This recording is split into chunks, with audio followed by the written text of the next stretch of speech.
Bagaimana status exit policy kepada Khairi Jamaluddin ini? UMNO memerlukan KJ lebih daripada KJ memerlukan UMNO. Kesilapan terbesar Zahid Mahamidi adalah memecat Khairi keluar daripada UMNO.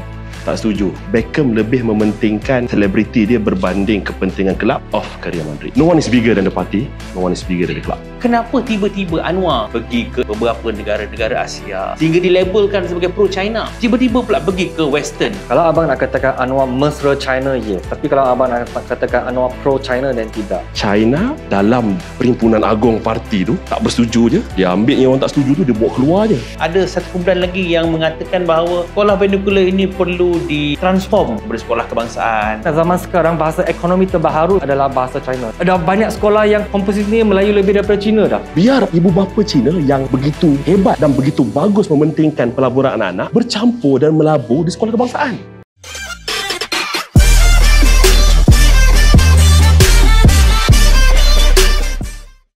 Bismillahirrahmanirrahim. Assalamualaikum warahmatullahi wabarakatuh.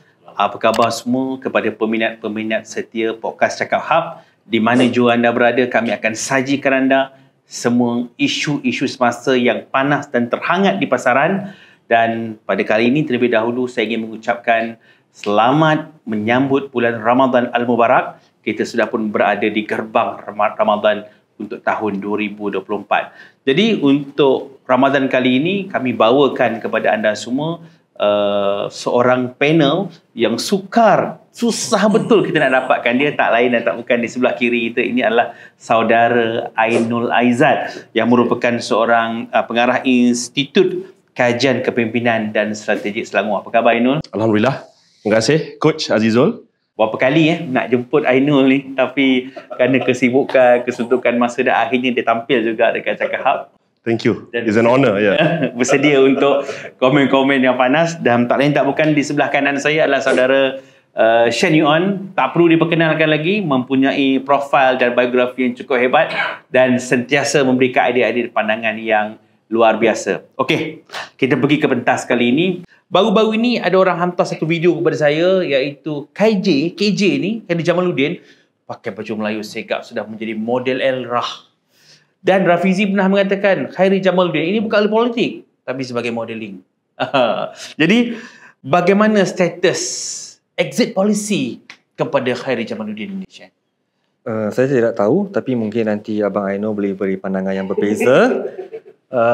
Cuma pada pandangan peribadi saya, UMNO memerlukan KJ lebih daripada KJ memerlukan UMNO. Ini statement panas, kontroversi. Tak apa, abang boleh memiliki pandangan yang berbeza. Dan kedua adalah kesilapan terbesar Zahid Mahamidi adalah untuk memecat Khairi keluar daripada UMNO. Okay, sebab tadi Abang Ainul kata orang yang menentang parti boleh keluar, tapi masalahnya kesilapan Khairi sampai hari ini tidak dijelaskan. Hanya adakah semata-mata dia nak bertanding presiden yang Zahid sendiri mencabar, let's wait to contest. Akhirnya dia sekat untuk mencabar dan dia pula memecat Khairi. Dia tak serang UMNO, dia serang Zahid. Itu yang perbezaannya. Dan yang ketiga pula bang, dalam mana-mana organisasi, we need a new figura tu untuk mengembalikan kegemilangan parti ataupun organisasi tersebut. Dan sebab itu dalam dunia bola sepak, manager itu asyik bertukar. Dan biasa kalau tukar je boleh menang. Ataupun tukar aja boleh kalah. Begitu juga dengan parti politik. Contohnya kalau kita kaji di India, banyaklah sebenarnya kat dunia ni. Parti BJP yang sekarang tahun ini, bulan ni ataupun bulan 5 ni akan berlangsung pemilihan raya di negeri India. BJP tak pernah menang pun kalau lawan dengan Kongres. Dia tak pernah menang dengan Kongres yang diwakili oleh anak-anak Muhammad Gandhi, Rahul Gandhi, Indira Gandhi. Tapi kalau masa dia tukar jadi presiden dia, yang menjadi face of BJP tu, Narendra Modi je terus menang. Itu faktor figura individu tu sangat penting. Contoh, BN dulu kalah 2/3 kalau tak silap saya. Pada zaman siapa tu Mahathir kalau tak silap saya. Tapi lepas tukar zaman Mahathir, sebelum dia meletak jawatan, BN kan menurun kerusi dia. Tukar saja Paklah terus menang 90%. Yes. So we need something new, something fresh. Dan yang kelima pula, Khairi Jamaluddin sebenarnya merupakan salah seorang genius dalam politik yang kurang ada figura yang setanding dengan dia bang.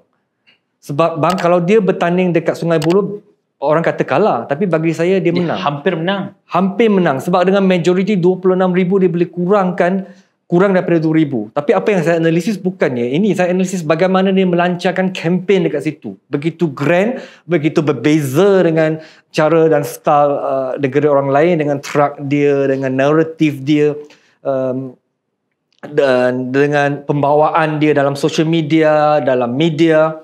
Dan bang, yang paling penting bang, dia bukan hanya hampir menang bang. Itu sebab Khairi. Bayangkan kalau Zahid yang bertanding dengan Sungai Buloh, saya kata mungkin lah bang. Majoriti ni bukan macam Khairi daripada 26,000 to 2,000. Mungkin majoriti ni kalah lebih daripada 30 over 1,000 pun ada. Sebab Zahid kalau bertanding kat kawasan dia sendiri pun bang, baru menang dengan 300 lebih undi saja.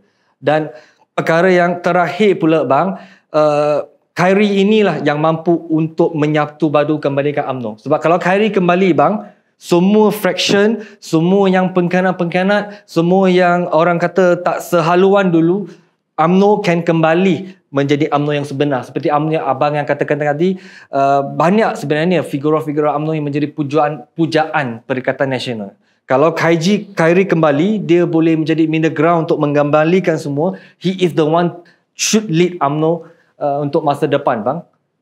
Saya setuju sebenarnya dengan Shen. Cuma ada satu permintaan daripada kita punya tim produksi. Minta juga seorang lagi panel, Ainul, bagi masa 3 minit untuk ulas juga pasal KJ ni. Nak juga ni. Apa cerita Ainul? Bismillahirrahmanirrahim. Assalamualaikum warahmatullahi wabarakatuh. Terima kasih coach atas jemputan yang saya rasa cukup membanggakan. Okey, pasal look, saya nak buat style Syah tadilah. Macam dia pertahankan sekolah vernacular, dia kata dia pejuang Melayu kan. Ada beberapa inisiatif dalam yang saya bangunkan dalam kerjaya politik saya sebelum ini, ialah diasaskan oleh yang berhormat Khairi Jamaluddin sendiri, iaitu BNYV. So dia ada peluang-peluang yang beliau bagi pada saya, jadi saya harus berterima kasih. Tapi pada masa yang sama, saya nak ambil contoh Sir Alex Ferguson lah, pengurus Manchester United. Bila dia kata no one is bigger than the club, tiada lebih besar daripada club. David Beckham, selebriti, ulang-alik kahwin dengan Posh Spice, ulang-alik London ke Manchester, sampai tendang boot kena mata Sir Alex Ferguson. Sir Alex Ferguson tendang boot kena mata, kena dia punya kening kerana bergaduh. Bila dia rasa bahawa Beckham lebih mementingkan selebriti dia berbanding kepentingan kelab, off Real Madrid. Ruud van Nistelrooy 42 gol satu musim, bergaduh dengan Cristiano Ronaldo, out. No one is bigger than the club. Saya bukan nak kata bahawa, saya bukannya nak menyimpulkan bahawa Khairi Jamaluddin tidak lebih besar dari parti, tapi macam saya sebut tadi awal-awal, Dr. Zahid ada satu dinamika yang baru, keputusan yang tidak menyebelahi parti, antara yang paling rekod dalam sejarah parti, yang rekod yang tidak memuaskan. Dia dalam dinamika merunding, dia memerlukan keharmonian dalam parti, dia memerlukan kesepakatan dalam parti, dia memerlukan disiplin-disiplin dalam berjemaah. Jadi tindakan beliau dan kepimpinan berkenaan Khairi Jamaluddin adalah berdasarkan kepentingan jemaah dalam fikiran beliau ketika itu. Cantik. Jadi bukan dan kita tidak boleh menafsirkan isu ini dalam kepompong pro Zahid ataupun pro KJ macam saya sebut tadi. Bukan pro China ke pro Barat, bukan. Kita kena pro Malaysia. Kita kena pro UMNO dalam dinamika politik yang baru. Jadi itulah saya rasa semua kematangan kepimpinan dalam memutuskan apa nak dibuat dengan Khairi Jamaluddin. Dan saya nak terus terang cakap begini, kalau ini balik semula kepada 2018 pemilihan antara presiden, saya nak bagi tahu bahawa UMNO ini parti yang begitu mementingkan demokrasi, sehingga kan sekiranya Dr. Zahid Hamidi hanya dicabar oleh seorang pencabar, Khairi atau Tengku Razali Hamzah, seorang, one on one, keadaannya akan berbeza sekali. Saya rasa akan berbeza. Tetapi kerana pecah itu, pecah tiga, Dan sekiranya ada orang betul-betul menyelidik, walaupun Zahid ada begitu banyak bahagian yang menyebelahi beliau, Dr. Zahid, Presiden, kalau kita campurkan keseluruhan undi yang tidak bersama Zahid, kita nampak bahawa UMNO sudah bersedia dengan figura baru. Tetapi strategi itu, sama ada di peringkat Tengku Razali Hamzah ataupun Khairi Jamaluddin, strategi itu. Jadi kedudukan Chief Khairi today, saya boleh simpulkan kerana percaturan strategi. Dalam long run, dia mengekalkan status selebriti dia. Tetapi kerugian untuk kita rakyat Malaysia, kita hilang hikmat dia sebagai menteri yang boleh mentadbir membawa Malaysia ke cabaran yang baru. Dan kita tak boleh nafikan usaha Dr. Zahid dan memastikan TVET, halal, tahfiz, terutamanya industri halal dengan TVET, mempersiapkan generasi muda seterusnya untuk cabaran kali semasa hadapan tanpa looking at the back 2018. Jadi saya rasa Shah tak boleh look at the back, tengok pemilihan 2018. That is sejarah yang akan mengajar kita tentang kesilapan strategi. Sama ada di pihak Tengku Razali ataupun di pihak Khairi Jamaluddin, terpulang kepada coach untuk menentukan. Tetapi UMNO telah bersuara dan jumlah undi itu telah bersuara. Betul. Meletakkan siapa yang patut membangunkan UMNO. Jadi saya rasa a lot of people akan beritahu saya, look, I think Chief needs to learn to be a team player. Ada orang kata begitu. Untuk saya pula ialah kebangkitan UMNO tidak boleh berlandaskan seorang figura. Kerana 2018 mengajar kita bila kita bergantung kepada seorang figura dan bila figura itu diserang dengan dikaitkan dengan skandal sebagainya, kita lihat institusi. Jadi saya rasa keputusan kepimpinan Majlis Ketua Tertinggi yang dipresidenkan Dr. Zahid, no one is bigger than the party, no one is bigger than the club.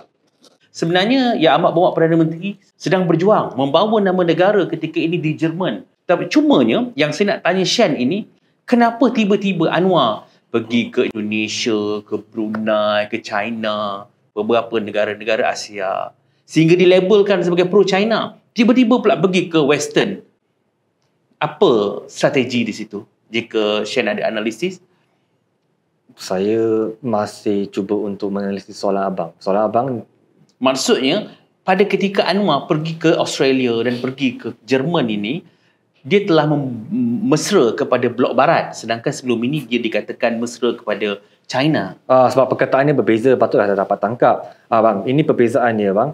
Kalau abang nak katakan Anwar mesra China, yes. Tapi kalau abang nak katakan Anwar pro-China, dan tidak. So kalau mesra China, bolehlah dia melawat di negara-negara barat macam Australia dan sebagainya.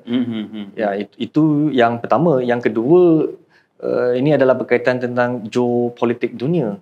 Okey. Ya, sebab kita dapat tahu bang, memang daripada banyak episod sebelum ini, Empire Amerika Syarikat tidak akan bertahan selama-lamanya. Memang kajian dibuat tidak ada empire yang boleh bertahan lebih daripada 250 tahun. Amerika Syarikat dah hampir 400 tahun dah. So memang dijangkakan dalam sekitar 3 hingga 50 tahun yang akan datang, daripada bermula daripada sekarang, adalah zaman kejatuhan Amerika dan zaman peningkatan Amerika Syarikat. Peningkatan zaman Empire China, itu yang pertama. Yang kedua, dari segi rakan dagang kat negara Malaysia pun, statistik perdagangan import dan ekspor antara Malaysia dan Amerika Syarikat pun setahun dari setahun semakin menurun. Tapi dengan China pun lebih meningkat. So talking about in business sense pun memang dari segi itu. Yang ketiga bang, mengapa Anwar lebih pro-China adalah disebabkan tentang, kalau kita dapat lihat dari segi geopolitik, secara tidak langsung negara barat ini bang, mereka ini sebenarnya lebih anti-Islam. Okay. So apabila wujudnya krisis di Timur Tengah, Israel dengan Amerika Syarikat, dengan negara Eropah, dengan Barat, satu blok. Kan? Russia, negara Timur Tengah, negara Islam, negara China, satu blok. So PMX sebagai seorang pejuang Islam, sebagai seorang pejuang Palestin, memang secara automatik dia akan kelihatan lebih pro-China berbanding dengan Amerika Syarikat. Dan tambah je sedikit fakta yang menarik, sebab kebetulan Abang Aino berbicara tentang kereta tadi. Inilah agenda geopolitik dunia bang. Mengapa? Dunia barat ni bang, mereka bijak dengan naratif. Dulu mereka merasakan kelapa sawit negara Malaysia itu adalah ancaman. So negara Eropah demi menguasai ataupun menjaga ekonomi mereka, mereka tak katakan kelapa sawit di Malaysia ini low quality lah, not environmental family. Itu naratif mereka supaya kita tidak menjadi pesaing kepada mereka. So dari si kereta pun begitu bang. Eropah dengan barat ni, dengan US ni, mereka begitu jahat. Dulu mereka ingat mereka boleh menguasai kereta dunia AV. Tesla boleh menguasai dunia daripada Amerika Syarikat. Tapi semakin hari semakin menunjukkan kereta Tesla pun tidak dapat menandingi kereta AV yang dikeluarkan oleh China. BYD. Itu yang pertama. Yang kedua, semakin mereka hendak mempromosikan tentang naratif EV ini, mereka baru terfikir sebenarnya yang bateri ataupun sumber bateri yang mereka perlu gunakan semua datang dari China. Tak kisah brand apa yang kamu guna.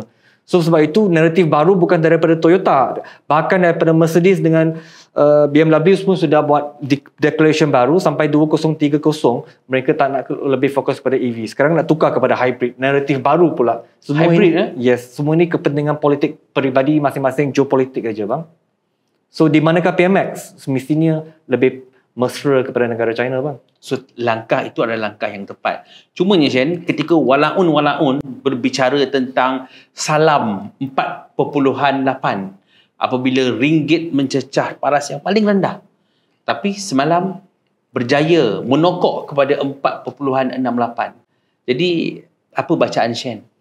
Tak ada bacaan seperti biasa bang, sebab saya sebenarnya malas nak mengulas pasal isu ringgit ini, sebab tiap-tiap bulan naik turun, bila naik mereka buat bisnes, bila turun mereka tak puji. Betul. So isu ini klise seperti biasa bang. There's nothing else for me to answer. Dah berpuluh-puluh kali dah bang, jawapannya sama saja. Yalah, cuma saya nak berkongsi dengan para permisa daripada Singapura, daripada Indonesia dan di seluruh negara-negara lain yang menonton rancangan Cakap Hub ini. Saya mengambil satu analisis daripada satu media antarabangsa mengatakan negara kita, Malaysia, mengekalkan OPR 3.0, sedangkan pada ketika serangan spekulator menyebabkan mata wang negara dunia yang lain seperti Filipina, seperti Indonesia, seperti Singapura, mereka telah pun menaikkan OPR bagi negara tersebut. Jadi dalam minggu ini, sekalipun negara-negara lain yang saya sebutkan tadi menaikkan kadar OPR, tetapi mata wang mereka tidak menokok seperti Malaysia.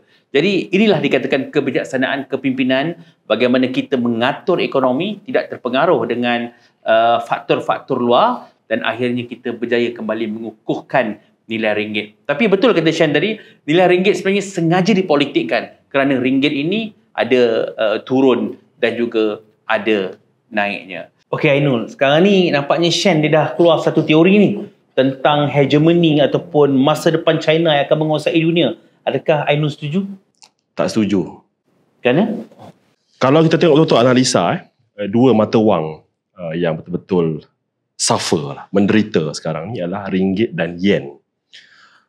Kalau betul tengok, kebergantungan Malaysia dan Jepun kepada perdagangan dengan China ni dilihat terlalu tinggi. Sebab itulah mata wang kita dalam keadaan yang membimbangkan. Saya nak cakap sekarang ni, kalau kita tengok China ni macam mana, dia ada masalah. Pertamanya, pemulihan ni tidak seperti yang dirancang. Keduanya, sekarang ni China begitu banyak ghost city. So, kenapa jadi ghost city ni sebenarnya? Dia punya real estate tak ada take up. Pernah dengar masalah ni? Tengok apa yang berlaku di Forest City. Okey. Di Malaysia tu satu tanda-tanda. Maknanya begitu banyak pembangunan harta tanah, tetapi sama ada modal tak mencukupi ataupun rakyat Cina di luar kemampuan. Hakikatnya bahawa China tidak menuju ke arah pemulihan yang mereka nakkan. Jadi, saya boleh kata, saya terlalu teruk kalau katakan kemelesetan. Saya rasa belum lagi dia negatif macam yang berlaku di UK dan juga di Jepun. Tapi hakikatnya persamaan di antara Malaysia dan Jepun dalam isu ni ialah kedua-duanya dilihat terlalu bergantung kepada perdagangan dengan China. Kalau kita tengok dalam geopolitik, saya rasa penasihat-penasihat dasar luar PMX telah terkilaf. Memang salah besar, salah. Kerana isu dengan China bukan melihat kepada blok barat menentang blok timur.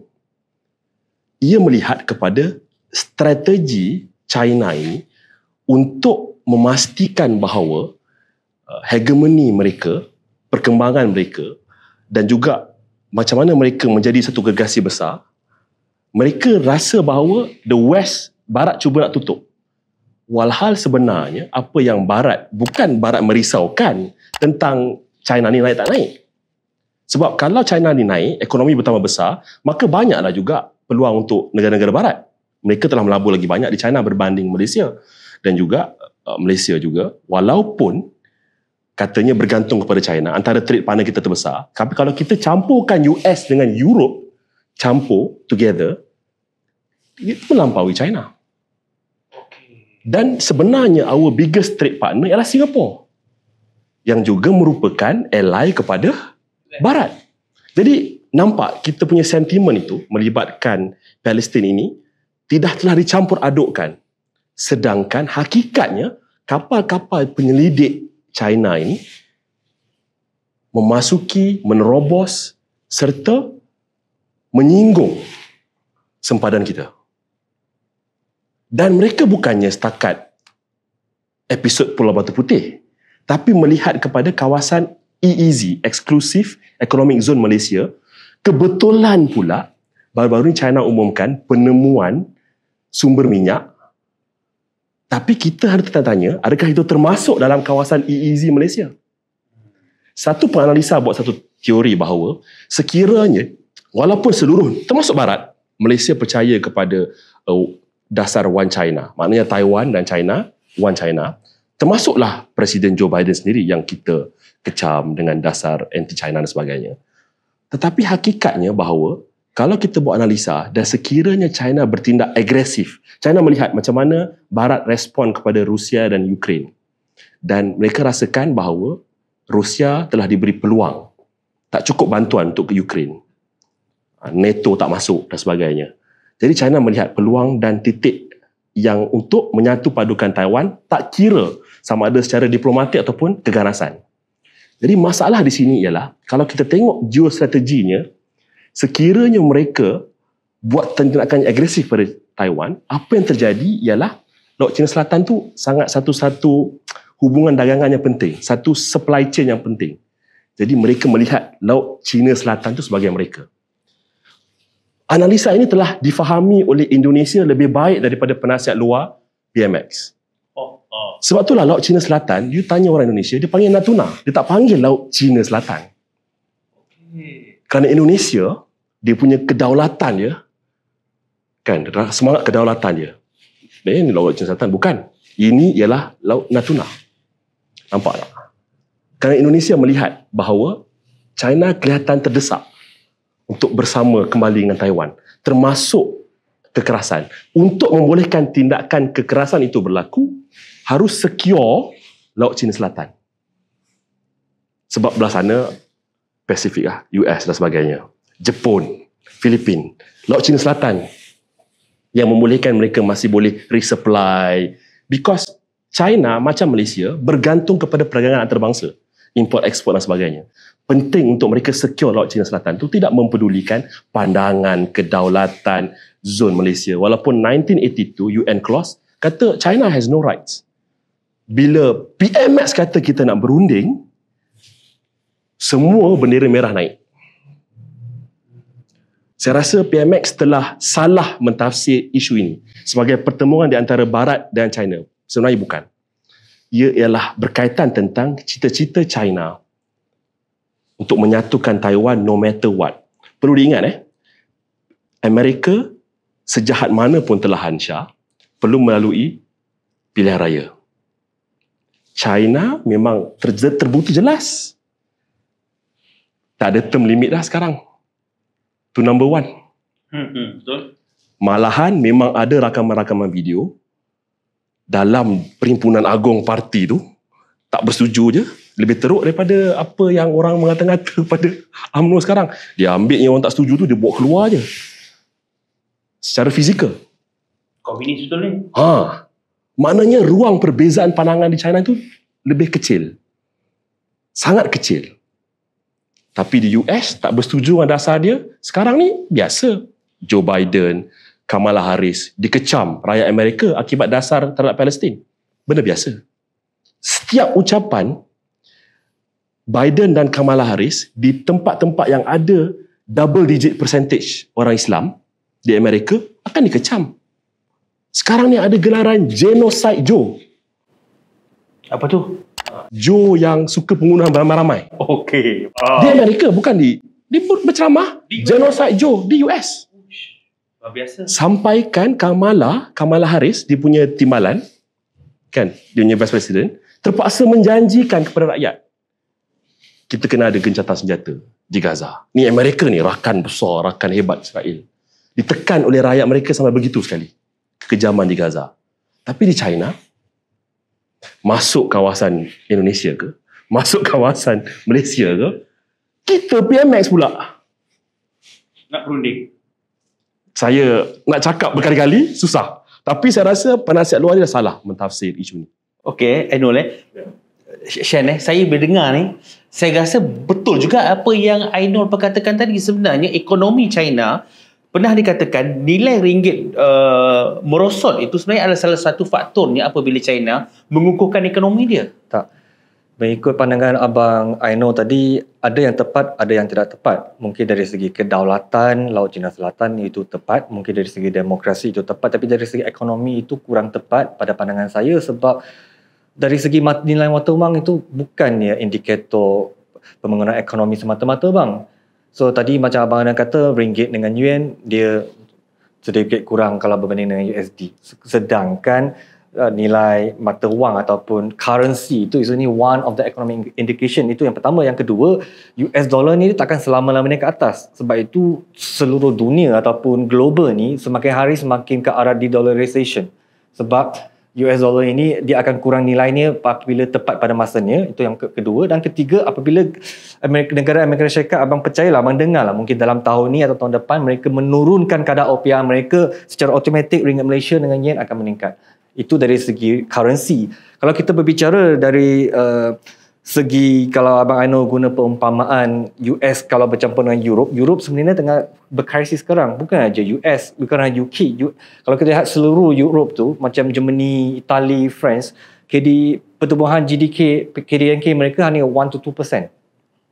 US pun 1-2%. Yang sedang naik sekarang, bang, adalah China bersama dengan negara BRICS yang memiliki pertumbuhan 5-8%. Negara China, India, dan lepas tu akan disertai oleh Saudi Arabia, Indonesia, Brazil, Mexico. These are the future economy. Okay, populasi dunia yang lebih banyak, lebih besar, demand kekuatan ekonomi ini akan semakin beralih sebab tidak ada kuasa hegemonik yang akan berkuasa selama-lamanya. Dan yang ketiga, China tidak pernah sebenarnya mahu menjadi dunia nombor satu. Pernahkah mereka menjadi negara lain? Pernahkah mereka menyerang negara Iraq, Iran, Libya, bunuh Saddam Hussein, bunuh Muammar Gaddafi seperti mana yang dilakukan oleh Amerika Syarikat? Tak pernah. China policy is always self-secured, internal. Dia tidak mahu pernah menjajah.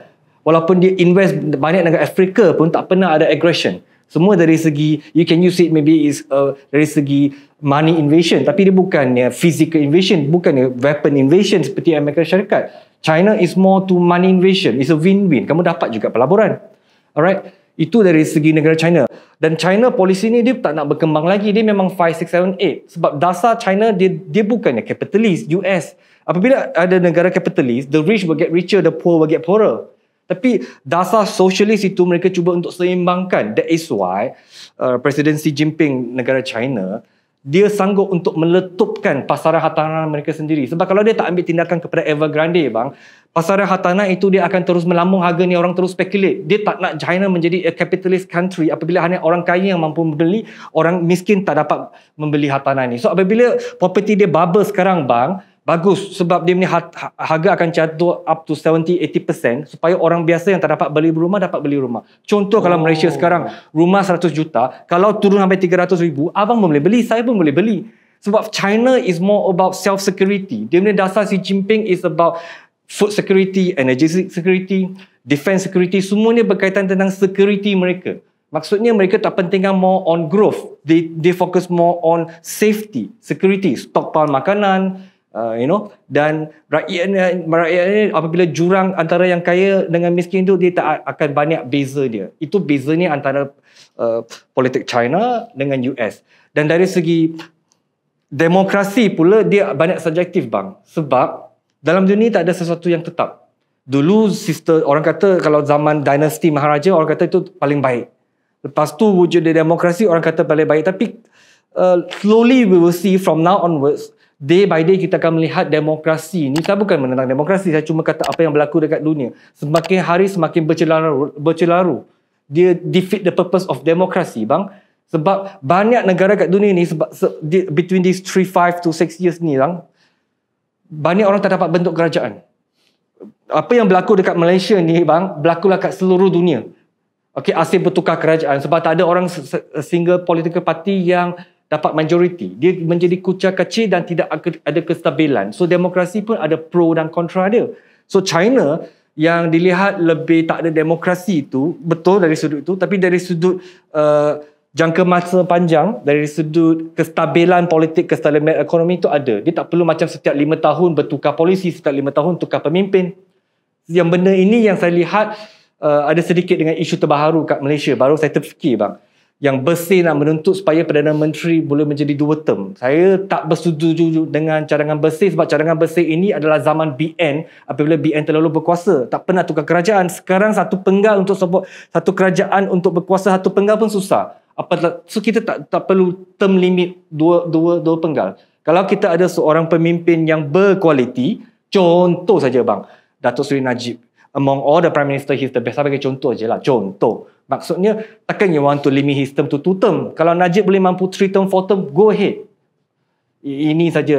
Tapi adakah Shen bersetuju bahawa PMX lemah dalam hubungan diplomasinya kerana nakkan pelaburan China memberikan ruang rundingan kepada China untuk kawasan berharga tersebut? Situasi ni begini, bang. US berada dalam krisis ekonomi. Kalau PMX hari ini hendak mesra US pun, you tak akan dapat wang daripada US. They themselves are struggling.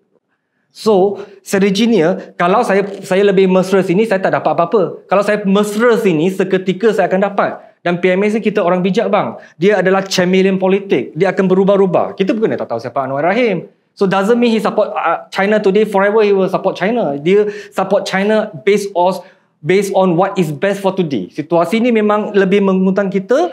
That's why dia lebih base China. Kita bukan tak nak tahu sejarah. Anwar zaman US number 1 dulu, dia bukannya. Anwar kan sangat pro barat. Sampai nak pinjam dengan IMF. Itu Anwar, bang. That's why situasi Anwar ni jangan risau. Dia berubah-ubah. Okay? Dan berkaitan tentang Filipina dan Indonesia yang menentang Amerika Syarikat itu, baru minggu lepas dia keluar satu, bang. Mengapa Marcos yang presiden baru di Filipina tiba-tiba dia bertukar untuk support Amerika? Sebab Amerika dulu dia beku keluarga dia punya kekayaan. Macam Tun Dae macam tu lah, kaya tu. So dia punya deal tu, I unfreeze you, kita bawa masuk tentera-tentera kita dalam negara kita. Isu itu aja. Tapi kalau isu China dengan Taiwan, saya rasa kita tak perlu masuk tampur. Bukan hal negara kita pun, bang. So macam mana, Ainul? Banyak saya tak setuju pada pernyataan tu. Silakan. Masih counter bidas lagi. Bagi saya, maksud saya tadi, bila kita campur kadar pelaburan di antara Eropah dengan Amerika ni melampaui China ni, bukan bermaksud kita kena menyokong sesiapa. Saya lebih suka kepada, minta orang cakap lah, macam mana Tun Mahathir dulu. Zaman kita konsert dekat Bukit Jalil, coach dengan Cita Nurhaliza, non-aligned movement. Kita walaupun dasar pandang ke timur, Jepun dan Korea sebagainya, kita tidak mengikut Korea dan Jepun terus menjadi ally, menjadi rakan kongsi Amerika Syarikat. Tidak. Kita non-aligned movement. Jadi saya rasa prinsip untuk mesra ke barat, mesra ke China ini saya rasa tidak menguntungkan sesiapa. Terutama sekiranya mesra ke China itu menggugat kedaulatan kita. Saya nak contoh pasal krisis ekonomi US dan sebagainya. Kita tengok balik Turki. Walaupun ada banyak jangkaan tentang pakar ekonomi mengenai kebangkitan BRICS, India dan sebagainya. 2014, Turki diramalkan jadi top 10 biggest economy in the world. Sekarang ini, mata wang Turki semakin lama semakin teruk nilainya. Bagi saya ialah jangkaan penganalisa ni kita boleh perhatikan dan kita boleh buat analisa. Tetapi kita harus melihat fakta di depan mata. Kawasan EEZ Exclusive Economic Zone Malaysia ada sumber oil and gas. Sekarang ini tuntutan royalty daripada negeri-negeri satu hal. Kebangkitan semangat MA 1963 untuk Sabah dan Sarawak juga berkaitan dengan sumber asli satu hal. Tapi kalau kita menyerahkan tengkuk kita kepada mana-mana pihak, terutamanya pihak yang menggugat kedaulatan kita, hasilnya tidak begitu cantik, saya rasa. Apa yang harus kita buat sekarang ialah kita kena pivot. Pivot di sini ialah kita mempertahankan kedaulatan kita seperti mana UMNO, United Malaysia National, satu organisasi nasionalis. Dan pada masa yang sama, kita memang stick to non-aligned movement. Kita bukan bermaksud kita anti China, kita pro Barat. Bukan. Yes. Bukan. Itu is not a zero sum game.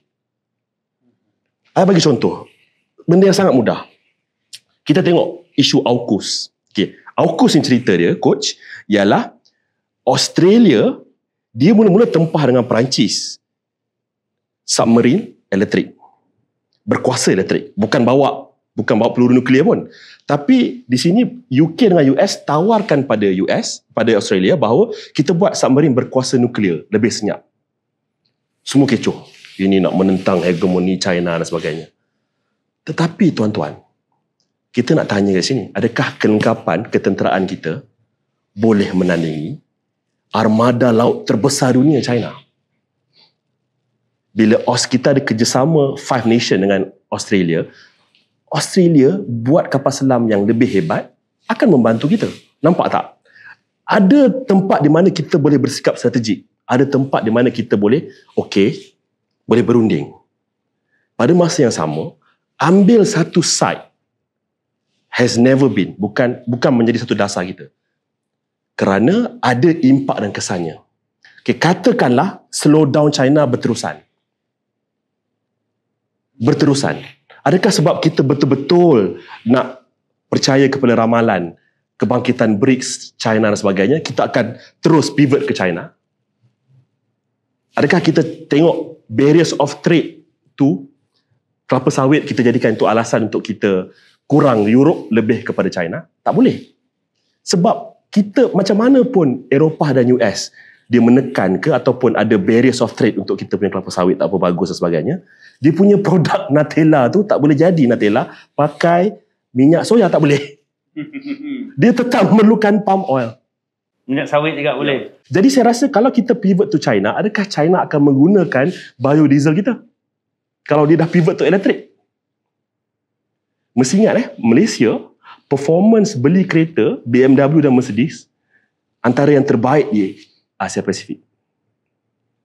Kita, kemampuan Malaysia untuk gilakan kereta ni. Berbanding dengan Detroit, Thailand, 300,000 je. KIV, total vehicle in. Kereta 500,000.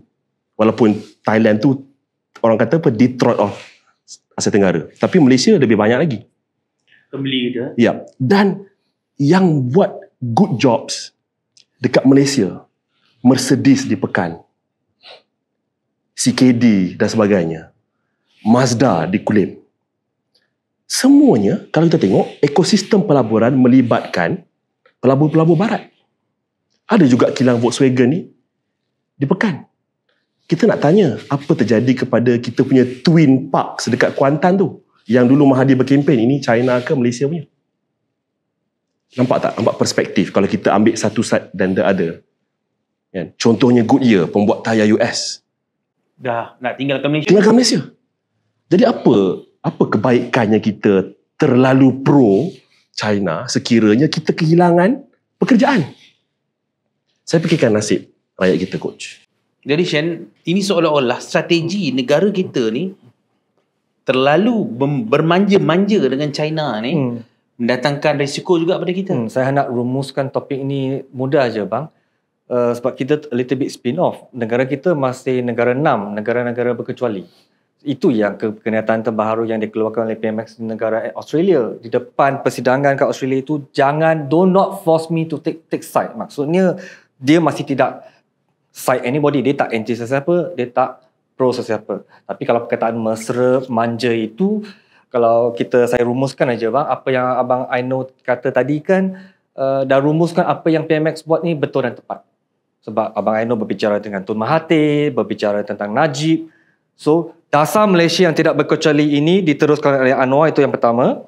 Dan yang kedua, dasar Malaysia yang dilihat lebih mesra atau manja dengan China ini dimulakan oleh Tun Abdul Razak. So, Dr. Razak adalah Perdana Menteri pertama Malaysia yang menjalinkan hubungan dengan China sebelum China lagi bangkit. Dan dasar ini disambung oleh Tun Mahathir dengan dasar Pandan Timur. Dan dasar ini juga disambung oleh Najib yang disanjungi oleh Abang Aino sendiri, bang. Yang lihat lebih pro-China. In fact, there's more investment from China dari zaman Najib berbanding dengan zaman Anwar, bang. Dan yang keempat, rumuskan ini bukan strategi PMX semata-mata, tapi PMX ini membuat sesuatu berlandasan kepada warisan negara yang sudah diwarisi sejak dahulu sampai hari ini. Panas kita punya diskusi petang ini. Okey. Untuk minggu ini, banyak yang menghantar kepada kita soalan-soalan ataupun permintaan untuk berbincang tentang isu politik. Tak lain tak bukan, pada minggu yang lalu apabila Tan Sri Muhyiddin, Presiden Bersatu, telah pun membuat satu persidangan khas, iaitu merombak Perlembagaan Bersatu. Jadi dalam ruangan komen tersebut, yang saya terpaksa reveal dengan orang, ramai yang mengatakan Tan Sri Muhyiddin ni dah mula kecut telur dengan PH. Kerana bukan sekadar 6 saja yang dah melompat, yang mereka gelar sebagai 6 jahanam, tapi lebih daripada itu. Jadi kita dengar dulu apa kata Ainul. Tentang pengumuman oleh Presiden Bersatu untuk meminda perlembagaan. Saya rasa baru-baru ini beliau mengumumkan bahawa pindahan ini akan dibawa ke ROS untuk diluluskan. Kemudiannya, of course, pada pandangan saya, sama ada pindahan itu diluluskan atau tidak, bergantung kepada perlembagaan pertubuhan tersebut.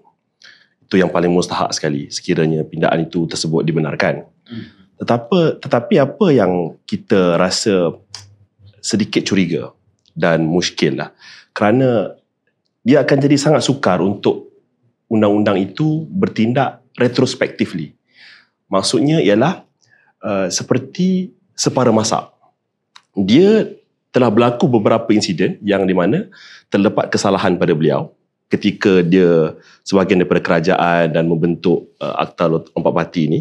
Kemudian sekarang kerana terdapat lompong-lompong ini dalam Perlembagaan Bersatu, jadi dicuba berbetulkan. Tetapi apa yang banyak penganalisa kata is already being, orang sebut overtaken by events. Maknanya benda itu telah berlalu.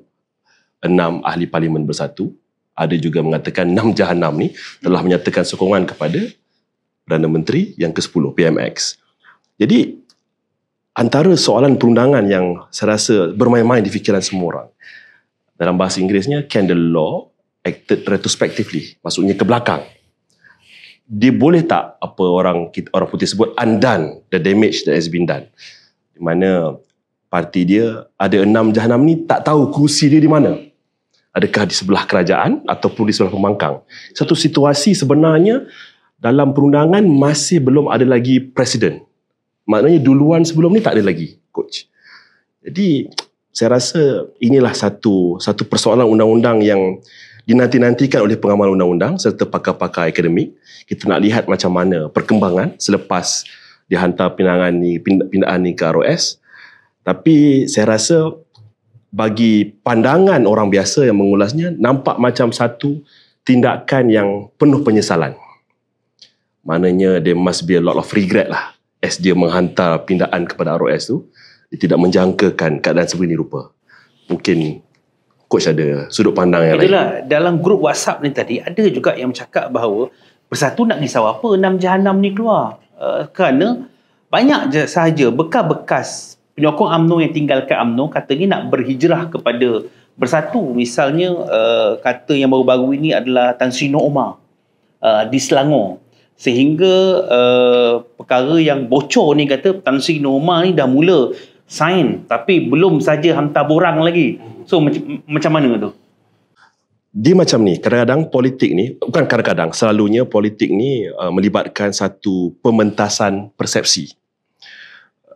Dalam semua siri-siri ceramah Perikatan Nasional, dalam naratif dan cerita yang dibawa oleh mereka yang pro Perikatan Nasional, penggerak Perikatan Nasional maupun ahli politik Perikatan Nasional, sama ada PAS atau Bersatu ataupun gerakan yang dipentas ceramah, hari-hari menggegarkan bahawa kerajaan ini akan runtuh, UMNO akan keluar dan sebaliknya.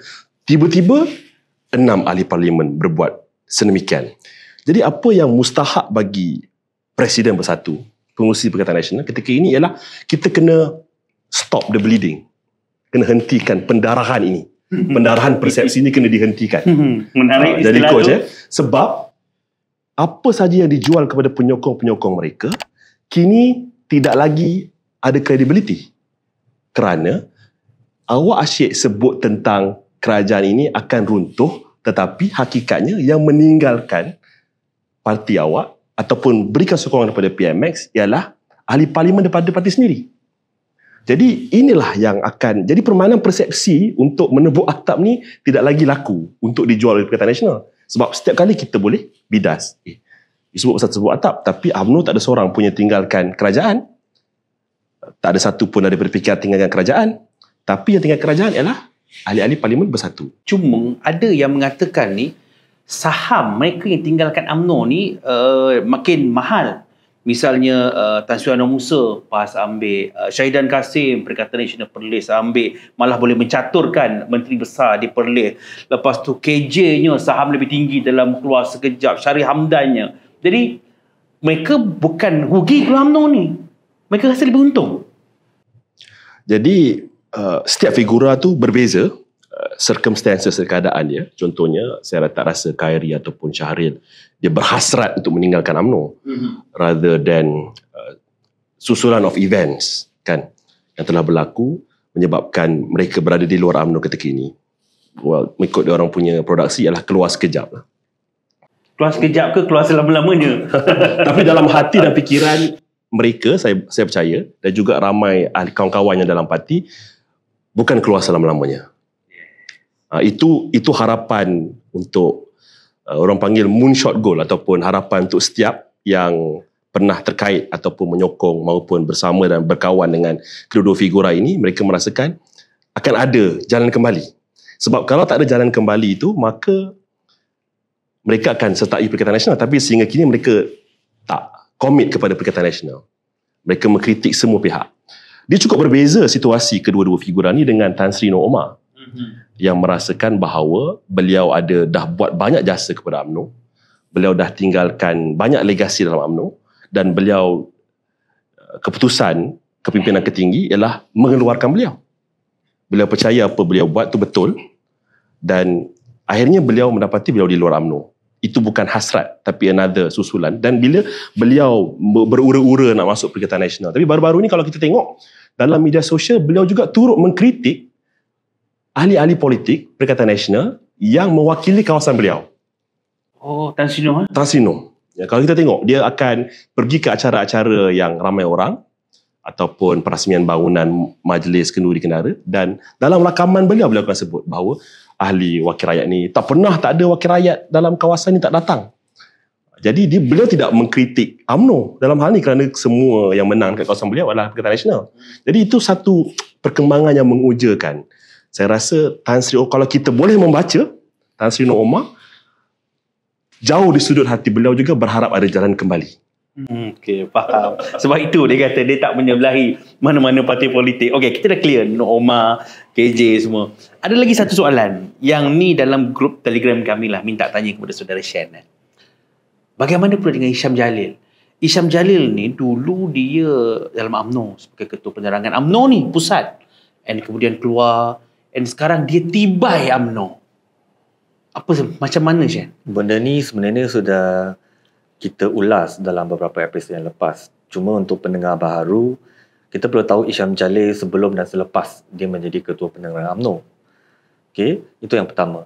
Yang kedua, Hisham Jalil ini kita lihat daripada pelbagai faktor dulu. Faktor pertama adalah persoalan dia kini. Adakah dia benar-benar merupakan representation of Najib ataupun dia sebenarnya sedang menunggang populariti Najib demi survival peribadi dia. Mana satu Alright, itu yang pertama. Yang kedua, Hisham Jalil ada kelihatan lebih menunggang isu 33A, isu-isu Melayu tu. Adakah dia hendak mencipta satu strategi politik di mana dia akan dapat tempat dalam Perikatan Nasional supaya dia boleh bertanding di kawasan kerusi majoriti Melayu. Sebab dia dah kalah dah 2-3 kali bertanding kat pemilihan UMNO pun kalah, pilihan raya pun kalah. So mungkin dia perlukan isu dan sentimen 3A ni. Okay. Dan yang ketiga pula, Hisham Jalil pada hari ini sebenarnya sedang menampar diri sendiri. Kenapa? Sebab seperti yang saya katakan, Sebelum menjadi ketua penerangan dan selepas menjadi ketua penerangan adalah dua orang yang berbeza. Dulu yang pertahankan bersama DAP adalah beliau. Sekarang yang menentang bersama DAP juga beliau. Dulu yang mempertahankan Zahid juga beliau sebab beliau pertahankan kerusi presiden itu tidak perlu dipertandingkan. Tapi selepas dia menjadi keluar daripada ataupun tidak dilantik semula menjadi ketua penerangan, dia pula menentang. So dia sedang menampar diri sendiri. Ini saja. Tapi Syan, kenapa Bersatu ni sikap dia suka ambil sisa-sisa UMNO? Tak ada ke pemimpin baru, ikon baru daripada Bersatu? Syam Jalil daripada UMNO, sekarang menjadi jurucakap kepada Bersatu. Sebenarnya bukan Isyam Jalil saja. Keseluruhan Perikatan Nasional, tidak kira PAS ataupun PPBM, mereka ketandungsan pemimpin, ketandungsan idola ataupun ketandungsan orang yang berkualiti. Bukan saja Isyam Jalil bang. Daripada Syahidam Kasim, Noor Omar, kita lihat Anwar Musa, bahkan KJ yang dipuja mereka, Hisham Jalil kini pula menjadi hero mereka. Itu peringkat atasan, peringkat bawahan pun mereka puja. Contoh macam Papa Gamo, dari atas hingga bawah, tak ada orang yang berada dalam Perikatan Nasional kini mampu untuk menandingi aura-aura figura-figura daripada UMNO. Adakah benda itu disebabkan Zahid? UMNO dan pemimpin-pemimpin yang ada bakat tadi, mereka keluar kerana Zahid. Ini jawapannya mudah bang, sudah terang lagi bersuluh. Sebab yang orang kata membuat keputusan disiplin, sama ada untuk memecat mereka keluar daripada UMNO ataupun macam Syaril Hadam, dia tak dipecat, dia cuma ditunda keahliannya sampai 6 tahun dengan Hishamuddin. Dia gantung saja kan. Keputusan menggantung, keputusan memecat tu semua adalah keputusan Zahid Hamidi, hanya semata-mata figura-figura yang kita berbicara tadi tidak sependapat dengan dia ataupun mengkritiknya. Okey, Zahid ini seolah-olah seorang diktator zaman baru yang lebih diktator daripada Mahathir, sebab dalam zaman Mahathir pun tak seramai pemimpin UMNO yang berkualiti ini dipecat. Kalau ada dulu pun mungkin zaman Mahathir Anwar seorang aja. Lepas tu zaman Najib mungkin Syafiq Abdal dengan Muhyiddin saja. Zaman Ismail Sabri tak ada. Zaman Zahid lah yang paling ramai orang yang paling berkualiti dalam UMNO ini dieksport keluar kepada Perikatan Nasional. Hanya semata-mata mereka tidak sependapat dengan dia. Okey, sekarang ni kita berbalik kepada isu pokok kita ialah tentang pindaan perlembagaan tadi. Zaman era Anwar Ibrahim tidak mencampuri urusan mahkamah. Kita tahu. Katakanlah 6 kawasan parlimen ini mahkamah putuskan untuk diadakan PRK. Adakah UMNO bersedia? Mengikut kenyataan Datuk Ahmad Maslan, ahli MKT, gesaan daripada Akaumbi dan kepimpinan ialah ke arah itu untuk mengadakan persediaan awal. Ahmad Maslan baru-baru ni bercakap pada media mengatakan bahawa dia sarankan kita UMNO buat war room di 6 kawasan parlimen ini. Sama ada UMNO bersedia atau tidak, ini adalah satu lagi cabaran daripada pilihan raya negeri baru-baru ini, di mana untuk penganalisa di luar sana, dia akan melihat bahawa adakah UMNO akan mengulangi keputusan yang sama dalam pilihan raya negeri ataupun ada satu elemen yang baru. Tapi apa yang saya rasa kadang-kadang kita terlepas pandang ialah UMNO bukan sahaja ada lesson learn, pengajaran daripada pilihan raya negeri, tapi juga dia ada satu kelebihan masa. Pilihan raya negeri mungkin terlalu cepat selepas pilihan raya umum. PRU. Jadi apa saja isu dari PRU yang ke-15 dia bersambung ke situ. Tapi kali ini UMNO ada masa. Di antara bila masa pun keputusan mahkamah tu akan diumumkan ataupun ROS membenarkan pilihan tersebut, macam mana pun akan ada masa. Jadi bukan saja itu, UMNO ada juga peluang untuk sama ada sekurang-kurangnya satu lagi pilihan raya, satu lagi perhimpunan agung untuk menilai apa yang kurang, apa yang boleh dibaiki, apa yang sudah baik untuk dikekalkan. Jadi itu ada satu advantage yang mungkin penganalisa luar yang kurang keyakinan pada UMNO tak nampak. Sebab dinamika UMNO ini ialah dia sentiasa belajar daripada kesilapan yang lepas. Selalunya dia tidak setiap pilihan siri pilihan raya itu, kalau tengok ada pertukaran pemimpin, ada pertukaran dasar, ada pertukaran pendekatan, ada pertukaran ke arah meraihkan kerjasama dan sebagainya. Telah ditetapkan sejak zaman Tun Razak lagi, bila kehilangan sedikit kerusi ada percaturan. Tetapi kali ini apa yang saya rasa UMNO perlu lakukan ialah banyak penyokong-penyokong dan juga penggerak jentera UMNO merasakan bahawa zaman keemasan kegemilangan ialah ketika Presiden Najib Razak sedang mengemudi UMNO. Dari segi sumber, dari segi naratif, dari segi semangat pasukan. Dan walaupun ada penyokong merasakan sedemikian, tetap berlaku perpecahan ke arah wujudnya bersatu. Tan Sri Muhyiddin dengan Datuk Seri Syafiee Apdal. Kali ini saya rasa apa yang Dr. Zahid sebagai Presiden UMNO belajar daripada menetapkan satu kepimpinan yang Syah sebut tadi kan, mengeluarkan mereka tidak sependapat. Saya rasa bukan mengenai sependapat Syah, kalau saya boleh bidas, tapi mengenai bahawa Dr. Zahid memikirkan kelangsungan UMNO itu sebagai satu organisasi. You ada masa, you ada turn you untuk bercakap, you ada turn you untuk berjumpa saya dan bertukar-tukar strategi dengan saya. Tapi kalau you mendedahkan kepincangan UMNO di luar, jadi susah saya nak negotiate sebagai UMNO en bloc dengan perpaduan, dengan rakan-rakan baru, nak menghadapi pilihan raya negeri lagi. Jadi benda tu menyebabkan kepimpinan dia melalui saat-saat yang dah sukar dengan keputusan yang tidak begitu menyebelahi, jadi bertambah sukar. Jadi Dr. Zahid dengan dia punya, I would say, wisdom, berdasarkan kelemahan-kelemahan yang lepas, merasakan bahawa you boleh tak setuju dengan saya, tak ada masalah. Tapi yang paling mustahak sekali, you kena menghormati institusi parti itu sendiri. You don't speak out of turn. You know, ada contohnya, semua figura-figura ini dalam persiapan pilihan raya, dalam majlis kita tertinggi, dalam mana-mana pertemuan peribadi dengan Presiden, telah diberi peluang menyatakan. Dan contohnya, Tan Sri Norma ketika Zahid menjadi Presiden, pernah juga menjawat fungsi perhubungan. Betul. Strategi, tindakan, sumber, kesemua itu ada interaksi di antara dia dan Presiden. Jadi peluang itu telah ada pada Tan Sri Norma. Syahidan Kasim, peluang itu telah kenal dengan Presiden begitu lama. Dalam kabinet, pernah berkhidmat dalam kabinet. Betul. Ruang dan peluang itu semuanya ada.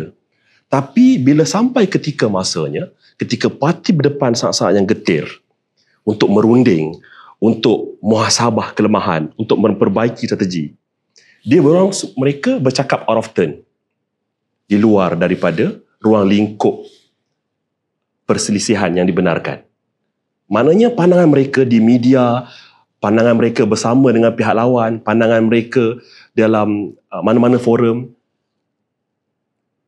dikeluarkan atas tujuan tertentu untuk kepentingan wallahualam, sama ada peribadi atau positioning, kan, kerjaya politik masing-masing, tetapi untuk mempertahankan, menkukuhkan parti, peluang dan ruang itu ada. Maksud Ainul sekarang ni, Presiden UMNO ni bukan seorang diktator lah, seperti mana yang Shen berkatakan tadi. Cumanya, saya masih ingat lagi dalam hasil research daripada Allahumma salli ala sayyidina Muhammad, saya lupa, tapi dia mengatakan Ilham Center, abang ingat, Ilham Center mengatakan bahawa majoriti pengundi muda dan golongan pertengahan, golongan menengah ini dah menolak UMNO pada era Datuk Zahid ini, sehingga kan dikatakan Datuk Zahid ini adalah faktor juga ni kepada kekalahan kalau diletakkan sebagai calon. Jadi tak nampak di mana usaha dan pendekatan UMNO hari ini nak merapati anak muda, nak merapati golongan profesional, nak merapati pengundi, nak bagi mind conditioning tentang UMNO dan DAP ni pun di akar umbi masih lagi tak nampak. Jadi kat mana tu? Macam Jocelyn Tan tulis baru-baru ni, bahawa Dr. Zahid sedang dalam satu siri jelajah akar umbi. Lebih daripada berbelas-belas bahagian, mungkin lebih lagi kalau beliau tidak ada kalau beliau tak pernah ada sedikit masalah kesihatan yang kita tahu baru-baru ni. Kalau beliau, dan sekarang beliau kembali sihat walafiat menjalankan tugas, jadi berbelas-belas bahagian sudah dijelajahi untuk menerangkan. Dan saya nampak pemilihan bahagian tu pun sangat strategik, di mana bahagian-bahagian yang mungkin dah kuat nak ditambah kuat lagi. Bahagian yang nampak macam perlu diperbaiki pun jadi satu keutamaan. Bahagian yang maknanya ada beberapa siri strategi yang beliau lakukan dalam peringkat meyakinkan akan umbi UMNO. Dalam proses mind conditioning, dalam proses menarik undi muda, jadi nampak bahawa kepimpinan UMNO ada pendekatan berbeza. Kalau Puteri, dia kalau nampak Along, Nurul Amal, dia buat pendekatan pertama perkukuhkan organisasi, kedua ialah bagi nampak antara NGO dan Puteri tu jadi samar-samar. Jadi ini bukan saja politik, tapi ini adalah pergerakan belia. Jadi itu cara saya nampak kalau kita analisa cara Datuk Nurul Amal. Cara Ketua Pemuda kita, Dr. Akmal pula ialah menjadi satu patutnya check and balances lah. Semak dan imbang kepada kerajaan. Tapi saya rasa pemilihan isu dan pentafsiran isu dalam memastikan Dr. Akmal jadi semak dan imbang kerajaan berkesan, saya rasa dia perlu belajar daripada coach. Janganlah. Yang itu saya rasa sebab kerana apa? Kalau saya boleh, saya nak kongsikan, mungkin Syah tidak setuju dalam part ini. Saya nampak bahawa contohnya dalam isu bak kutih yang beliau bangkitkan baru-baru ini, sebenarnya beliau ada beberapa opening oleh Menteri Tiong, Menteri Pelancongan. Kita ada ringgit yang lemah, tapi mungkin dasar-dasar pelancongan kita tidak nampak begitu menyerlah. Dan juga kontroversi melibatkan tourism Malaysia. Bila seorang menteri, bukan Bumiputera, dia komen tentang penjawat awam Bumiputera dalam keadaan terbuka. Tetapi pendekatan Dr. Akmal ini telah dikecilkan kepada persoalan bak kutih. 10 makanan warisan, 1 je bak kutih. Jadi benda ini diambil oleh DAP sebagai satu lagi isu yang memperkuatkan kekuatan mereka. Jadi figura senior seperti Lim Kit Siang dan beberapa ahli parlimen conveniently yang tidak dapat tempat dalam kerajaan, ahli parlimen DAP tak ada yang terdapat tempat, bersama dengan Kit Siang dan buat road tour show ni. Tunjukkan bahawa bak kutih ni bukan saja babi, ada ayam, ada daging dan sebagainya. Nampak tak macam mana DAP make a meal out of pendekatan Dr. Akmal. Jadi mungkin orang yang berfikir terlalu panjang mungkin nampaknya DAP dengan UMNO memperkuatkan base sesama sendiri. Tetapi bagi mereka yang nak lihat pemulihan ekonomi, yang pro perpaduan, nak lihatkan kestabilan, nak lihatkan formula kerangka ekonomi madani berjaya, melihat ni kepada suatu kita ada begitu banyak masalah tapi kita bincang pasal bak kutih. Ini pendekatan Dr. Akmal. Sama ada betul atau tidak, sama ada reaping rewards atau tidak akan membahagikan hasil. Saya rasa macam mana pandangan saya rasa dia masih. Okey, ini saya nak tanya Shan, adakah pendekatan strategi Dr. Akmal yang begitu lantang, vokal, akan memakan diri atau memakan parti? Bagi saya, setiap benda dia ada pro dan kontranya. Cuma pandangan peribadi saya, dia sebenarnya akan lebih memperkukuhkan UMNO. Sebab persoalan makan diri itu dia terbuka untuk diperdebatkan ataupun diperbincangkan. Cuma dalam isu Dr. Amal ini, sekurang-kurangnya dalam politik kerajaan madani, masih wujud seorang figura yang sanggup menjadi lebih PN daripada PN. Itu yang pertama. Betul. Dan yang kedua, sekurang-kurangnya dalam parti politik sejarah Malaysia sekarang yang terbaharu ini, orang tak kenal lagi bang, siapa ketua pemuda PAS, siapa ketua pemuda DAP, siapa ketua pemuda MCA, siapa ketua pemuda GPS. Yang orang kenal ketua pemuda UMNO. So dia masih membawa nama UMNO dan UMNO masih merupakan sebuah parti perjuangan wadah Melayu. Dan isu-isu yang dibawa oleh Dr. Amal itu sememangnya isu-isu yang berkaitan tentang isu Melayu lah. Dan ada juga isu-isu yang sepatutnya dimainkan oleh PN, tapi PN pula gagal memainkan peranan. Di situ letaknya kita perlukan Akmal Saleh. Cuma dia ada political capital sebab dia bukan sebagai seorang pengerusi ataupun presiden UMNO, dia hanya ketua pemuda. Dan wajar ketua pemuda UMNO yang lantang sebegini, agresif sebegini sudah lama tak wujud dalam UMNO. Sudah lama sebab dulu semua jadi pak turut, play safe. So ini adalah figur baru yang kita perlukan. Dan kita lihat walaupun Dr. Amar ni dia bermainlah isu-isu yang berkaitan tentang 3R, lebih ke Melayuan, lebih PN daripada PN, tapi itu adalah dari segi strategi politik. Tapi sebenarnya kalau kita lihat analisis TikTok account dia dalam kehidupan peribadi dan sebenar Dr. Amar, di kawasan DUN dia bang, tiap-tiap hari dia ada aja buat sumbangan membantu golongan Cina, India, right, di kawasan yang dia tengah jaga. So kita tak boleh fokus terlalu banyak tentang headline, dan kita juga tidak boleh terlalu orang kata menentang pembawaan cara baharu yang hendak dibawa oleh UMNO zaman baru. Tapi Shan sedar atau tidak, Dr. Akmal ni adalah adun merimau. Dia orang Melaka. Kalau kita tengok aja nulis di TikTok ini, adun-adun Melaka ni popular di Malaysia dengan isu Nur Helmi, Dr. Akmal, Datuk Raub. So, walaupun UMNO tak menang solid di Melaka, tapi adun-adun diorang perform di TikTok berbanding di Selangor, UMNO Selangor, UMNO KL, UMNO Negeri Sembilan, UMNO Johor. Boleh dikatakan Melaka punya adun ni lebih mendapat publicity. Tak, benda ini yang sebenarnya saya berharap sangat-sangat, dan saya sebenarnya sudah mencari peluang sebanyak 13 episod untuk bercakap, cuma tidak ada kesempatan. Saya sangat berharap UMNO keseluruhan Malaysia mengikut template dan blueprint yang disediakan oleh UMNO Melaka ni bang. Ketiga-tiga ataupun kedua-dua figura kat Melaka yang abang sebut tadi, Nur Helmi, Dato' Amal, cara mereka berkhidmat kepada rakyat, cara mereka bijak menggunakan social media yang dengan begitu viral, yang orang kata selama ini kelemahan UMNO, cara mereka mampu untuk menembusi semua jenis masyarakat, lapisan di kawasan mereka. Kalau dapat dijadikan template bang, saya bagi satu contoh je, mungkin a little bit extreme for me to say that.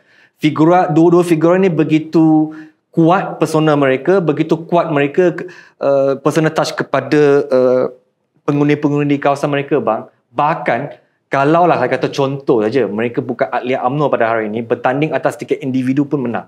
So benda ni kalau boleh dijadikan template di seluruh Malaysia bang, inilah zaman kebangkitan dan kegemilangan UMNO. Tengok bang, especially Nur Helmi bang, dia tak pernah main isu politik pun. 3R pun tak pernah, political statement pun tak pernah. Dia berkhidmat saja. Betul. Tapi dia mampu mencapai sokongan daripada orang muda, orang biasa, orang PN pun sokong, pembangkang pun sokong, musuh pun boleh sokong.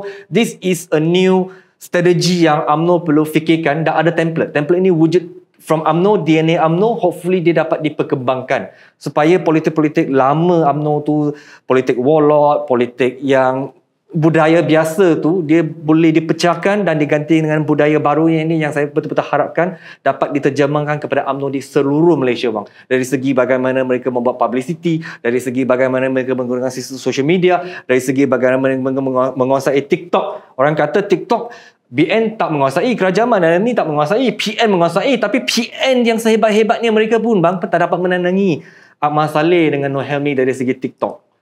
So saya harap-harap sangat bang, template dan blueprint ini dapat diperkembangkan dan dicipta ataupun diambil oleh sesiapa. Saya sebenarnya setuju apa yang dikatakan oleh Shan tadi. Cumanya kalau Ainul perasan Dr. Akmal sebenarnya menjadi korban. Ketua Puteri dilantik, kalau tak silap saya, dalam satu GLC.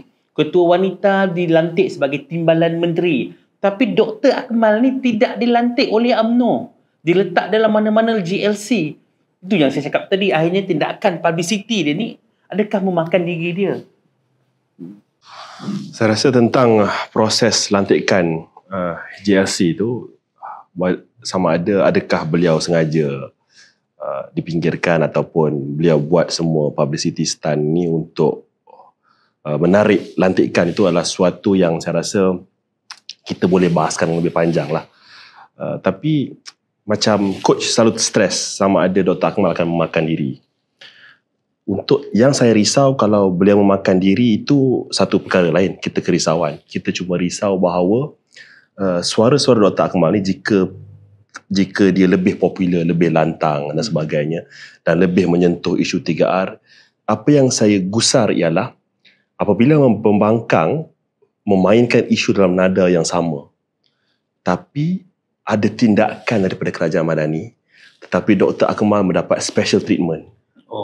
Itu masalah yang akan terjadi. Itulah foresight saya rasa yang sesiapa sahaja yang membentuk persona Dr. Akmal ni perlu fikirkan.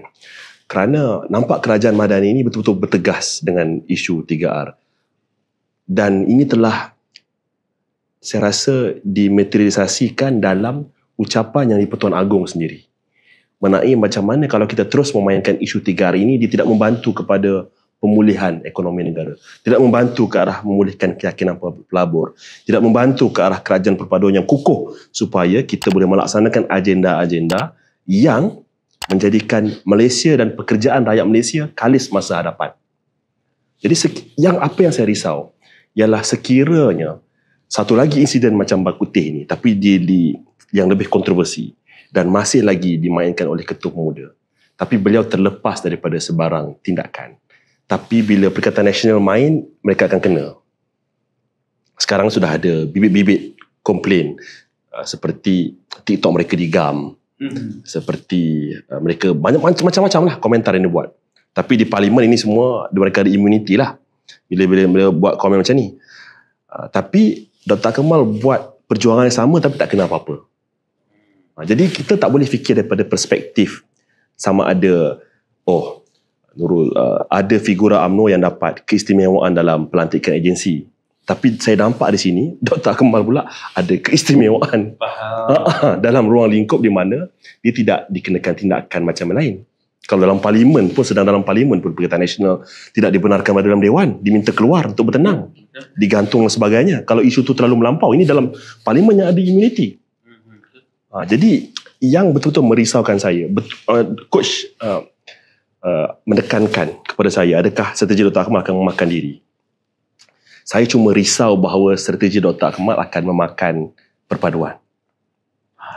Kerana Bak Kuteh tu nampak ada, kita boleh jangkakan dengan saudara Lim Guan Eng di luar daripada pentadbiran kerajaan perpaduan. Lim Kit Siang apatah lagi lah. Dan golongan-golongan ini yang menyambut, yang membidas, yang lebih memainkan lagi isu ni, membalas isu Dr. Akmal ni, kita nampak bahawa bukan saja UMNO yang nak main peranan semak dan imbang ataupun tidak bersetuju sangat dengan perpaduan ni, tapi dalam DAP pun ada segmen-segmen yang tidak terlalu keterlaluan, saya katakan, tidak begitu pro perpaduan. Kerana kena ingat, kalau kita dalam mesyuarat DAP, Syah mungkin boleh betulkan, kalau kita buat satu perbandingan, kerusi DAP menang, peratusan berapa banyak menteri kabinet. Kerusi UMNO menang, peratusan berapa banyak menteri kabinet. UMNO dengan menang banyak tu, jauh mendahului.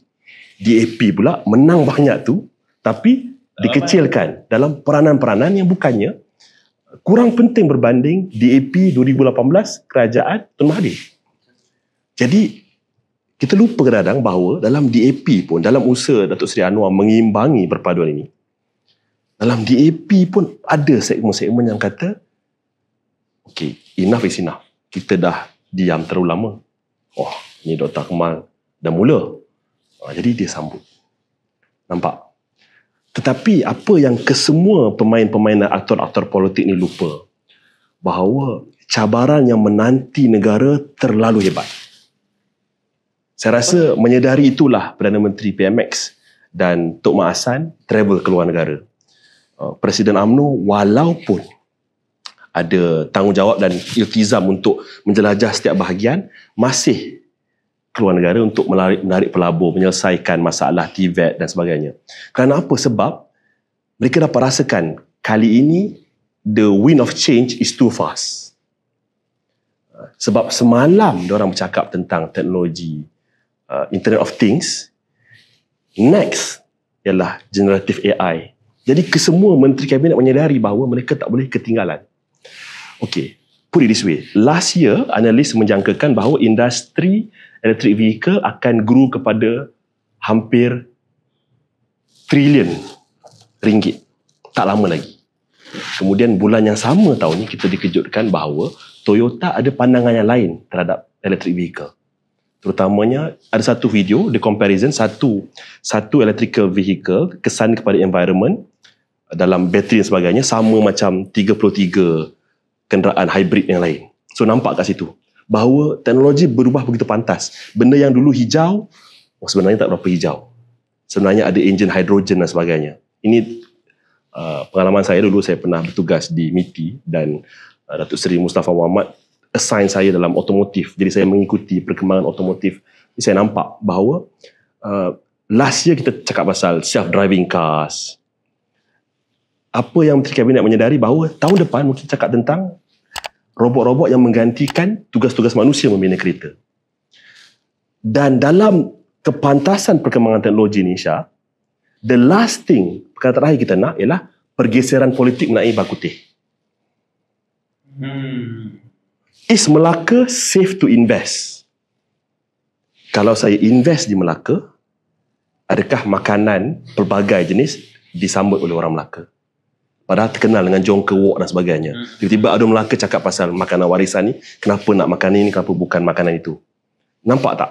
The signal of political signal is too strong.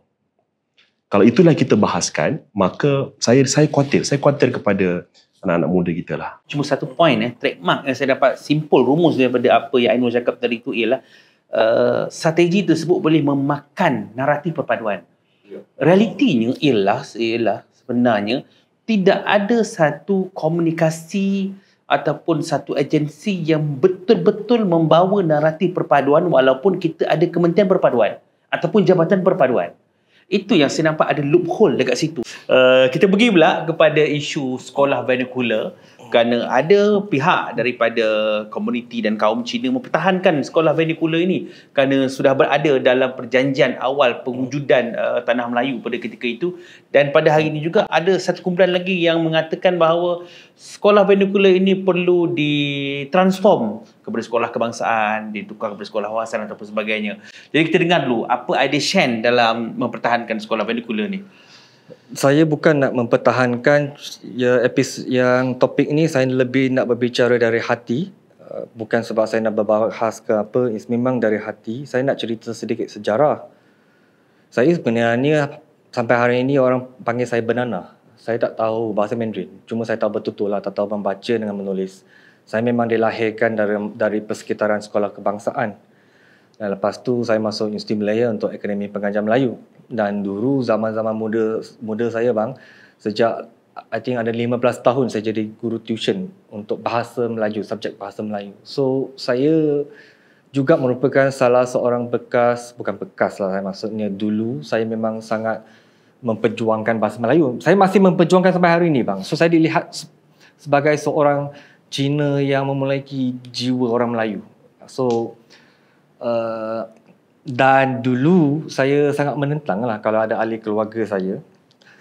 Saya nak ceritakan perubahan saya, apa yang menyebabkan saya berubah fikiran. Tapi ini semua kisah benar. Saya menentang kalau ahli keluarga saya, ibu bapa saya nak hantar adik-adik saya ke sekolah Cina ke apa tak. Dan saya dua-dua adik saya pun dekat sekolah kebangsaan. Tapi saya tidak dapat menafikan semakin hari semakin saya terpaksa berubah mengikut zaman. Macam satu famous quote dari Nokia, if you don't change, you be absolute. Maksudnya kadang-kadang saya tak boleh terlalu degil dengan pemikiran saya sebagai pejuang bahasa Melayu dan sebagainya bang. Sebab semakin hari semakin saya melihat bahasa Mandarin ini dia bukan lagi isu bangsa, tapi dia adalah isu bahasa ekonomi seperti yang kita ceritakan tentang kebangkitan negara China dan juga apa yang fenomena yang berlaku di global. Kalau tidak silap saya di negara Saudi Arabia, negara Afrika, negara Thailand, negara Vietnam, negara Indonesia tak pasti, tapi sudah banyak negara bang, berpuluh-puluh negara semakin hari semakin mementingkan bahasa Cina. Bahasa Cina dah menjadi bahasa kedua negara tersebut. Dan benda ini juga diangkat kat Malaysia, negeri Sarawak. UAC diiktiraf dan bahasa Cina memiliki standard yang sama dengan bahasa English dengan bahasa Melayu di bawah pemerintahan pentadbiran Abang Johari di Sarawak, dan tak silap saya dia nak buat kerjasama dengan China untuk bina Universiti Cina pun. So ini adalah bahasa ekonomi dan memang banyak kajian juga telah dilakukan bahawa sekiranya pelajar Melayu yang kini belajar bahasa Cina, contoh bang, saya mengalahkan Melayu belajar Cina tapi saya sendiri tak tahu Cina. Tapi saya rasa ini adalah bagus. Memang jujur dari hati bagus for them. Bukannya dia nak jadi Cina, because bagus for their future. Maksudnya Malaysia, dia menguasai 3 bahasa. Kalau tadi kita nak buat bisnes dengan Amerika, dah ada bahasa English. Kalau kita nak buat bisnes dengan negara-negara BRICS lain kali, dengan negara China, kita kan kalau nak berkecuali, kita berkecuali betul-betul. English pun ada, China pun ada. Dan tadi saya terlupa. Saya kata banyak kajian sudah menunjukkan kalau ada pelajar-pelajar Melayu yang tahu bahasa Cina, gaji biasa mereka jauh lebih tinggi juga. Ekonomi mereka ataupun simpanan wang mereka juga jauh lebih tinggi juga. Jauh lebih berjaya. Mengapa saya tak tahu, saya tak pasti. Dan yang ketiga pula, seperti yang saya katakan hari itu bang, sekolah Cina ni bukan lagi milik Cina. Dulu mungkin ya. Sebab hari itu kebetulan dua episod lepas saya katakan sudah ada banyak sekolah Cina di mana komposisi Melayu lebih daripada Cina. Saya kata 53%, 55%. Tapi minggu lepas pula keluar satu isu, sudah ada sekolah Cina yang 100% Melayu pun ada, tak ada Cina dah. Wow. Dan perkara ini akan berterusan sebab bang, masa depan negara Malaysia, komposisi masyarakat Cina akan semakin hari semakin berkurangan. Okey, maksudnya kalau dulu komposisi masyarakat Cina kat negara Malaysia ada 23%, dah turun sampai 22%, nak turun sampai 20%, dijangkakan akan turun kurang daripada 20%. So, komposisi Melayu akan semakin meningkat. So, benda ini yang menyebabkan kurangnya pelajar berbangsa Cina di sekolah-sekolah Cina, dan sekolah pelajar Melayu pula yang masuk. Kalau tanya ibu bapa pula bang, mereka tak akan kata saya nak anak saya belajar bahasa Cina sebab budaya ke apa. Mereka nak belajar sebab disiplin, kualiti pendidikan, kualiti guru, sebab benda-benda lain bang. Dia tak ada kaitan tentang bangsa pun. Dia tak akan mencairkan ke bangsa Melayu pun. Ibu bapa lebih soalkan tentang budaya masyarakat Cina, mentaliti masyarakat Cina. So it's good to learn from anybody and everybody. Kalau contoh pun, kalau orang yang betul-betul 3A pun, extreme right pun, yang tak suka Cina sekalipun, saya rasa if only you treat Chinese as your enemy, lagilah kamu perlu belajar. Sebab Sun Tzu berkata, untuk menentang musuh kamu, kamu perlu faham musuh kamu. Lebih kamu faham tentang orang Cina, baru kamu boleh mengalahkan Cina.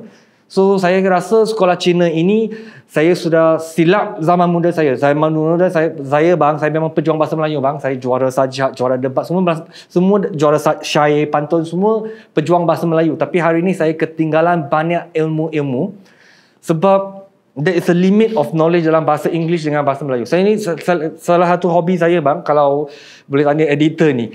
Kalau pergi rumah saya, koleksi buku saya mungkin abang terperanjat. Mungkin boleh sampai 80-90 ribu. Saya memang ada few thousands of books, but it's all in English. Bila dah baca-baca pelbagai topik, kan, dia punya limitation of knowledge kat situ, tak boleh lepas dah. Yang lebih daripada itu, daripada negara China, sebab dia ada sejarah 5,000 tahun.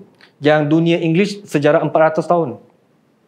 So, perkataan dalam bahasa Melayu rasanya saya selalu lupa. Dulu zaman saya belajar dekat Akademi Pengajaran Melayu about 80,000 patah perkataan. Bahasa English I think there's 3 to 400,000, saya lupa. Tapi kalau bahasa Cina, dia punya perkataan tu ada lebih daripada 1.5 juta. Itu begitu luas ilmu yang sebenarnya baik untuk negara, baik untuk mana-mana bangsa, baik untuk sesiapa. Sehingga kan saya merasa ini perkara yang bapa saya kata dekat saya zaman saya kecil, tapi saya tak dengar.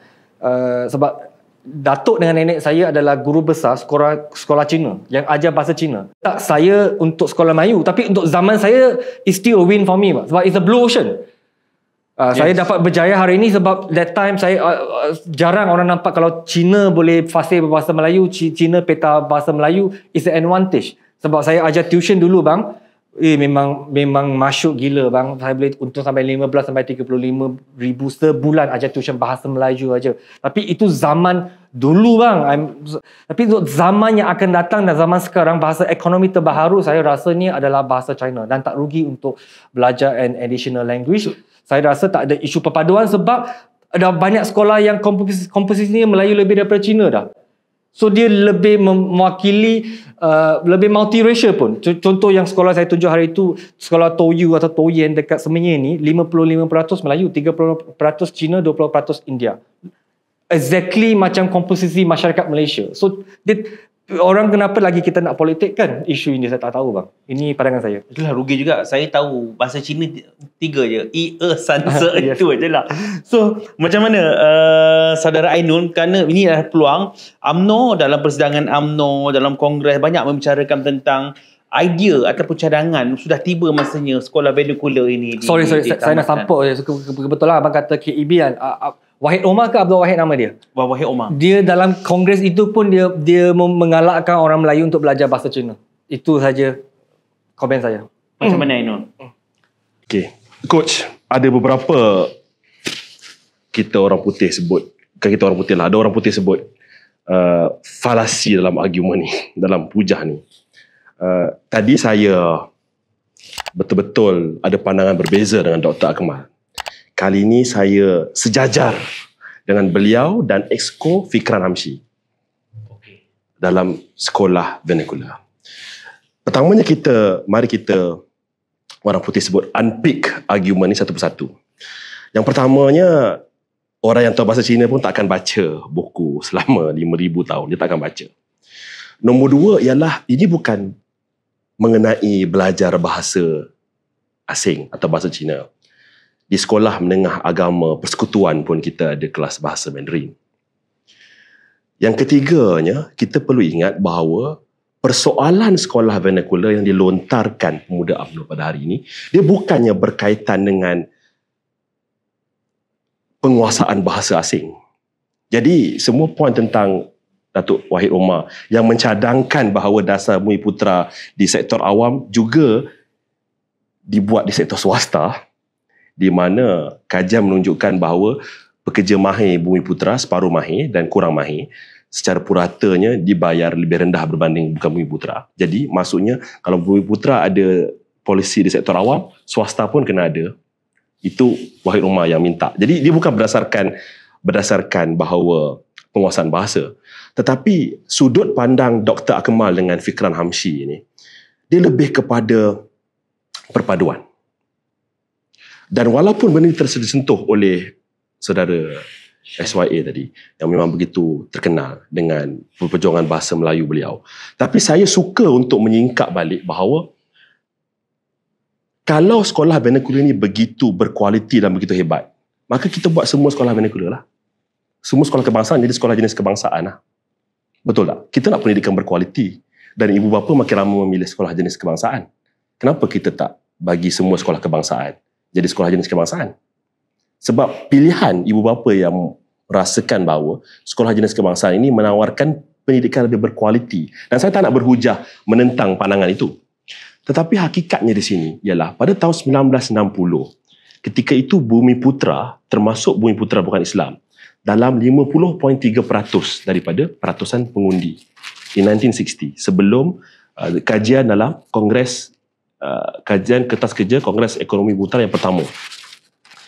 Dalam PRU ke-16 yang seterusnya kita dijangkakan ada 70.1% Bumiputra Islam dan bukan Islam. Apa yang menarik di sini ialah semakin sekolah jenis kebangsaan Cina popular disebabkan kualiti dia, pada masa yang sama masyarakat Bumiputra Islam ni dia punya kadar kelahiran lebih tinggi daripada kaum-kaum lain. Masalah yang akan terjadi ialah kita ni generasi yang merasakan sekolah vernacular selama berdekad-dekad dengan pertambahan penduduk, sebanyak mana ibu bapa yang pilih sekolah jenis kebangsaan ini, vernacular school, makin lebih ramai lagi ibu bapa yang memilih sekolah agama, sekolah kebangsaan dan sebagainya. Apa yang terjadi sekiranya kita tak selaraskan ialah kita akan terus hidup dalam kumpulan bubble yang berbeza daripada kecil. Kalau kita nak kualiti pendidikan, ambil sekolah jenis kebangsaan, masuk dalam sekolah kebangsaan. Kita nak kualiti. Tadi semua hujah pasal kualiti. Tetapi pada hari ini kita nak anak-anak kita membesar bersama. Dahlah restoran bukan halal dengan halal satu hal lagi. Kehidupan bermasyarakat. Tapi dalam pendidikan pun kita nak sekolah lulusan vernacular, lulusan sekolah kebangsaan. Kita bezakan. Yang menyebabkan problem dengan pembayaran gaji di Malaysia. Because 4 dekad of sekolah vernacular, 5 mungkin, telah melahirkan perbezaan ini. Walaupun kerajaan ada begitu banyak dasar ekonomi baru, intervention dan sebagainya. Kenapa ini berlaku? Kerana persepsi kita, vernacular school much better. Ada bahasa tambahan dan sebagainya. Sekolah menengah agama persekutuan pun ada bahasa tambahan. MRSM pun ada bahasa tambahan. Ini persoalan bukan kita bagus tak bagus bahasa Cina. Kita persoalan kenapa ada aliran vernacular. Kerana Singapura telah menghapuskannya. Ingat, hapuskan vernacular. One system school for all. Tiada sekolah vernacular di Australia. Ingat ucapan Tun Mahathir, Perhimpunan Agama UMNO. Tiada sekolah vernacular di Amerika. Tiada sekolah vernacular di Australia. Tiada sekolah vernacular di Singapura. Ada sekolah vernacular di Thailand? Ada sekolah vernacular di Indonesia? Tetapi Malaysia, kita ada perbezaan sistem sekolah tu. Kalau kualiti lah yang didambakan, maka kita ambil lah. Jenis kebangsaan, tukar semua jadi SJKC. Bukan. Persoalan pemuda UMNO pada hari ini, Fikran, Esko daripada Kelantan, dan juga Dr. Akmal, ialah sekolah vernacular bukan tempat untuk memupuk perpaduan.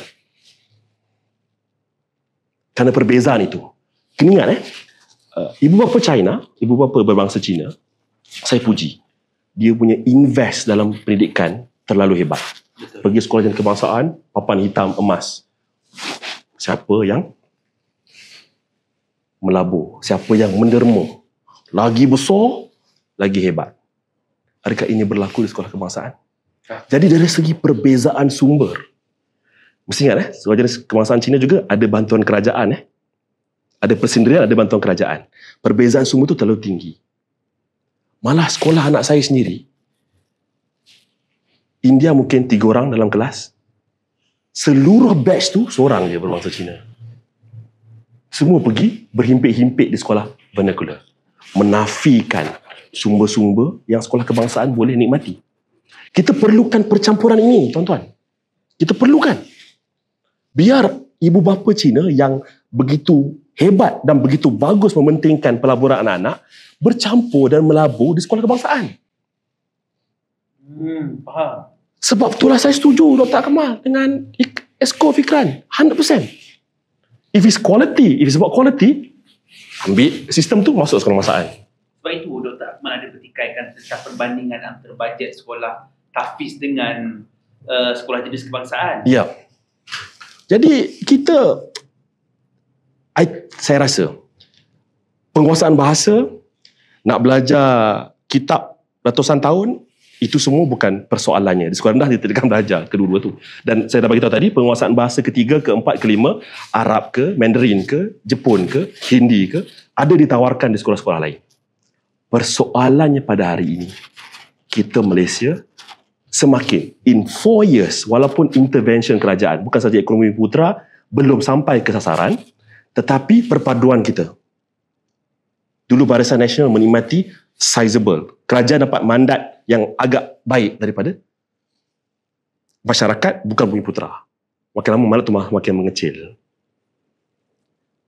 Tetapi di PAP, di Singapura, di Indonesia, kita nampak tak perbezaan siapa mengundi itu? Tak nampak. Berapa parti di Indonesia bertanding? 27 parti, 17 parti. Tak boleh beza Ahok itu, Gubernur Ahok itu adalah seorang berbangsa Cina atau tidak. Itu dasar Indonesia. Yang diperkukuhkan lagi dengan tiada sekolah vernacular.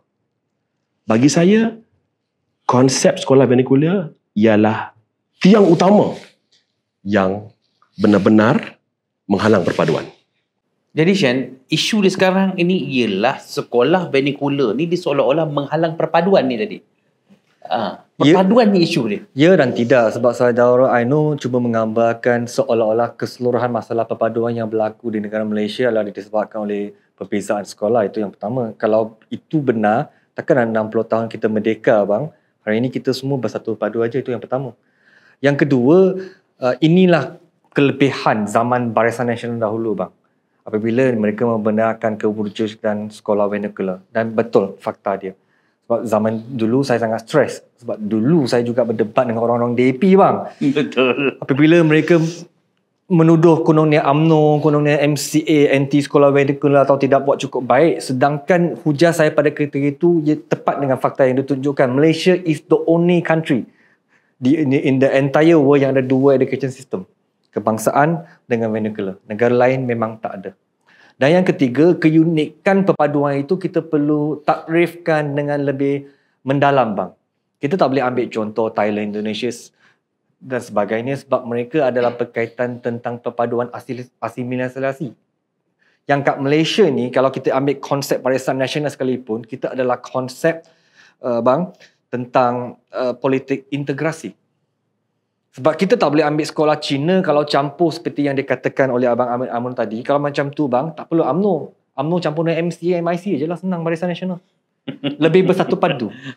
Dan sebabkan masalah perpaduan yang berlaku di negara Malaysia bang, saya tak nafikan sekolah dari segi pendidikan, dari segi sekolah itu ada puncanya. Tapi punca majoriti ni adalah ahli politik ke atas.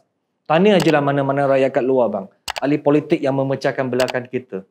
Bukannya sekolah dekat bawah. Dan sekolah bawah tu bang, kadang-kadang konsep tu nampak gah. Kalau seperti yang dicadangkan oleh Abang Aino, kualiti dia, budaya dia, mentaliti dia boleh diterjemahkan kepada sekolah kebangsaan, saya tak menentang. Sebab dia akan jadi macam Singapura. Cuma implementation dia akan menjadi masalah. Contoh, kita tak boleh terlalu idealistik. Contoh, kerajaan dulu pernah cuba untuk membuat sekolah wawasan, akhirnya gagal. Betul. Okay. So idea ni saya tak menentang 100%.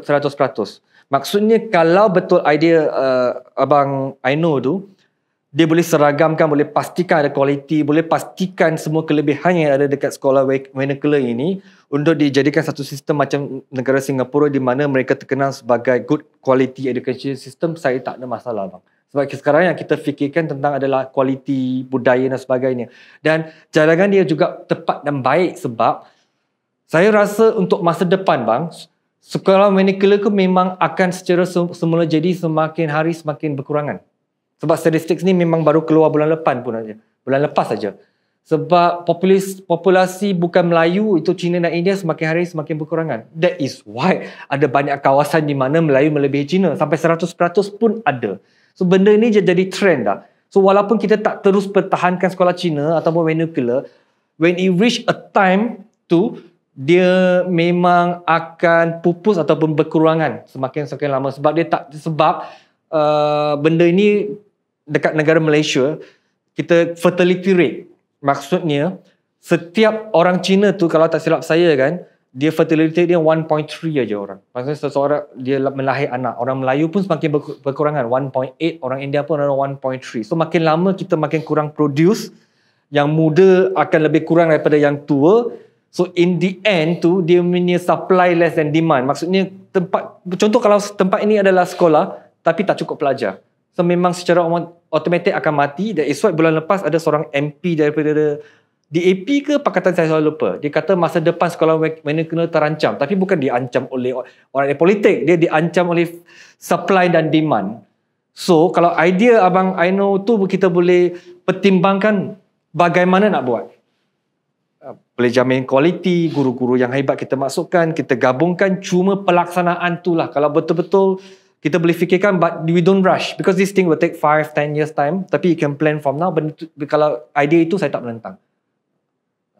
Tapi cuma kalau idea nak katakan sekolah vernacular ni satu-satunya punca kepada masalah perpaduan, itu saya menentang. Tapi bang, kita juga perlu bersikap adil. Kalau kita nak buat benda-benda macam tu, sekolah agama juga perlu dimasukkan. Sebab sekolah agama ini yang melahirkan banyak walaun-walaun pada hari ini. Makin kerajaan perkuatkan, makin ramai ahli. Tak, ini ada klise orang kata. Orang klise je ya. Orang kata, kalau biasa yang dapat JPA kerajaan, ini sedikit off topic policy sedikit lah kan. Yang kata kategori Melayu yang biasa dapat JPA kerajaan, scholarship kerajaan, keluar negara, kembali ke negara Malaysia, biasanya dia akan dipermodenkan, dia akan menjadi lebih progresif, menjadi penyokong Pakatan Harapan.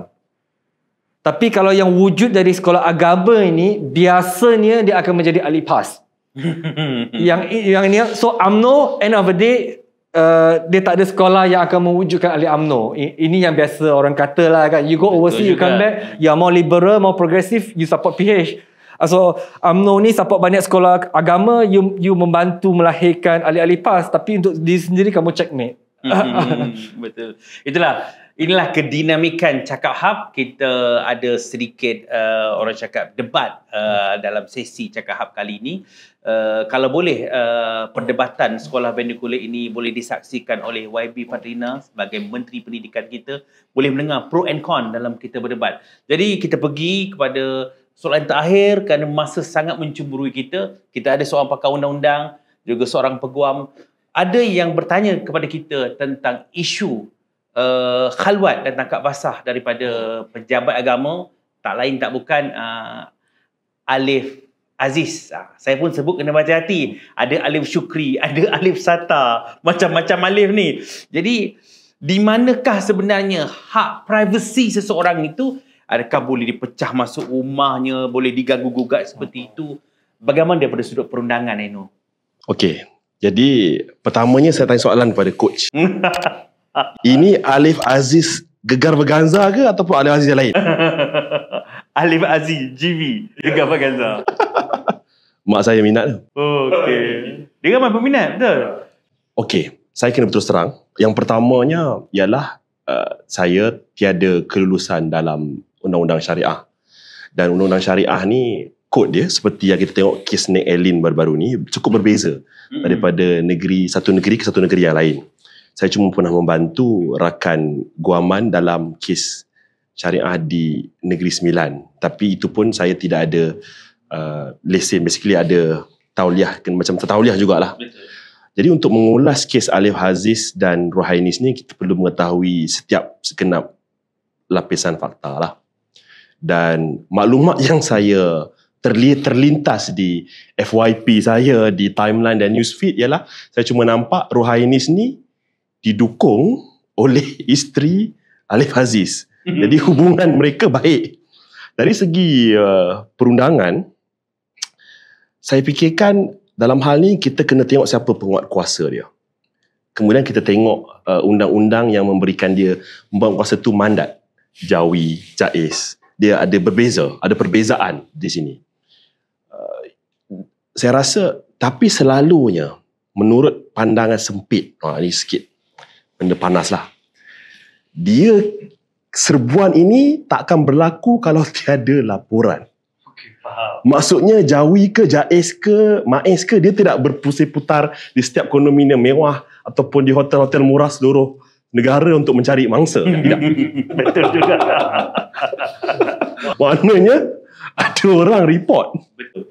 Report tu mesti dia dah selalu nampak. Bukan kali pertama nampak. Sebab dia dah cam orang tu. Ya. Jadi kalau kita nak, tadi coach ada sebut dalam kita punya pre-council, undang-undang sivil pun macam mana. Bagi saya, property tu bergantung kepada property siapa. Okey.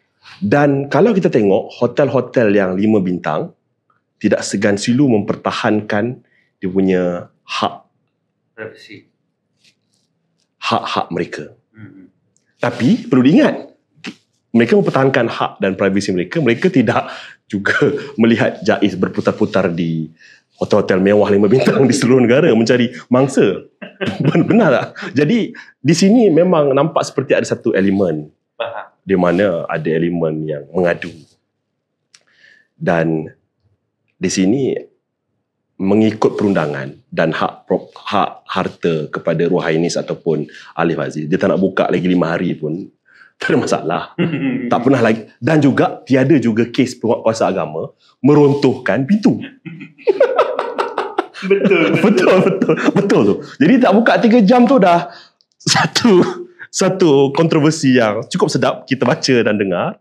Tapi penguatkuasa agama pun tahu mandat mereka sampai mana. Dan hak harta tanah dan hak privasi kepada tertuduh pun ada di situ. Jadi dalam hal ini ada yang mengalah. Lepas 3 jam ada yang mengalah. Jadi 3 kesimpulan. Pertamanya, undang-undang syariah setiap negeri berbeza, penguatkuasaan pun akan berbeza. Kedua, penguatkuasa agama membela mereka tidak berputar-putar mencari mangsa ataupun mencari pesalah. Dan yang ketiga ialah kita perlu segenap sudut fakta ini. Sebab berhalwat ini dia ada beberapa elemen yang perlu dipatuhi dan saya sebenarnya cukup terkejutlah selalunya security nak bagi visitor masuk pun susah. Betul. Tapi ni dibiarkan. Jadi saya rasa terlalu banyak elemen yang syak awak sangka tu terlalu banyak. Betul, saya pun agak setuju dengan Ainul sebab pepatah Melayu ada mengatakan di mana ada api, di situlah ada asapnya. Jadi orang akan melihat asap tersebut dan akan mengadu. Ada api di situ, bomba pun datanglah memadamkan. Panas di akhir-akhir pertembungan Cakap Hub ini sehingga produksi ada mesej juga kepada saya mengatakan bahawa akan ada sesi yang selanjutnya seperti ini, Clash of Titan antara dua orang tokoh anak muda yang sangat hebat memberikan idea-idea yang terlalu bernas. Kedua-duanya adalah betul di mata saya. Baik Shen, baik Ainul, tidak ada yang salah. Ibarat satu botol separuh penuh ataupun separuh kosong. Kedua-duanya betul. Itulah Shen dan juga begitulah juga Ainul. Jadi kepada semua peminat Cakap Hub, teruslah menyokong kami. Kami akan sajikan anda dengan penilaian, analisis yang segar, yang terbaru dengan intipati yang berfakta, bukan propaganda. Jadi berilah komen anda, share dan subscribe Telegram kami kerana di situlah kami akan share pelbagai maklumat terkini. Akhir kata kami mengucapkan salam Ramadan Al-Mubarak kepada semua dan jangan lupa untuk tonton live kami yang berikutnya. Sekian, terima kasih kepada saudara Shen dan juga tetamu kita hari ini, saudara Ainul yang cukup power. Sekian.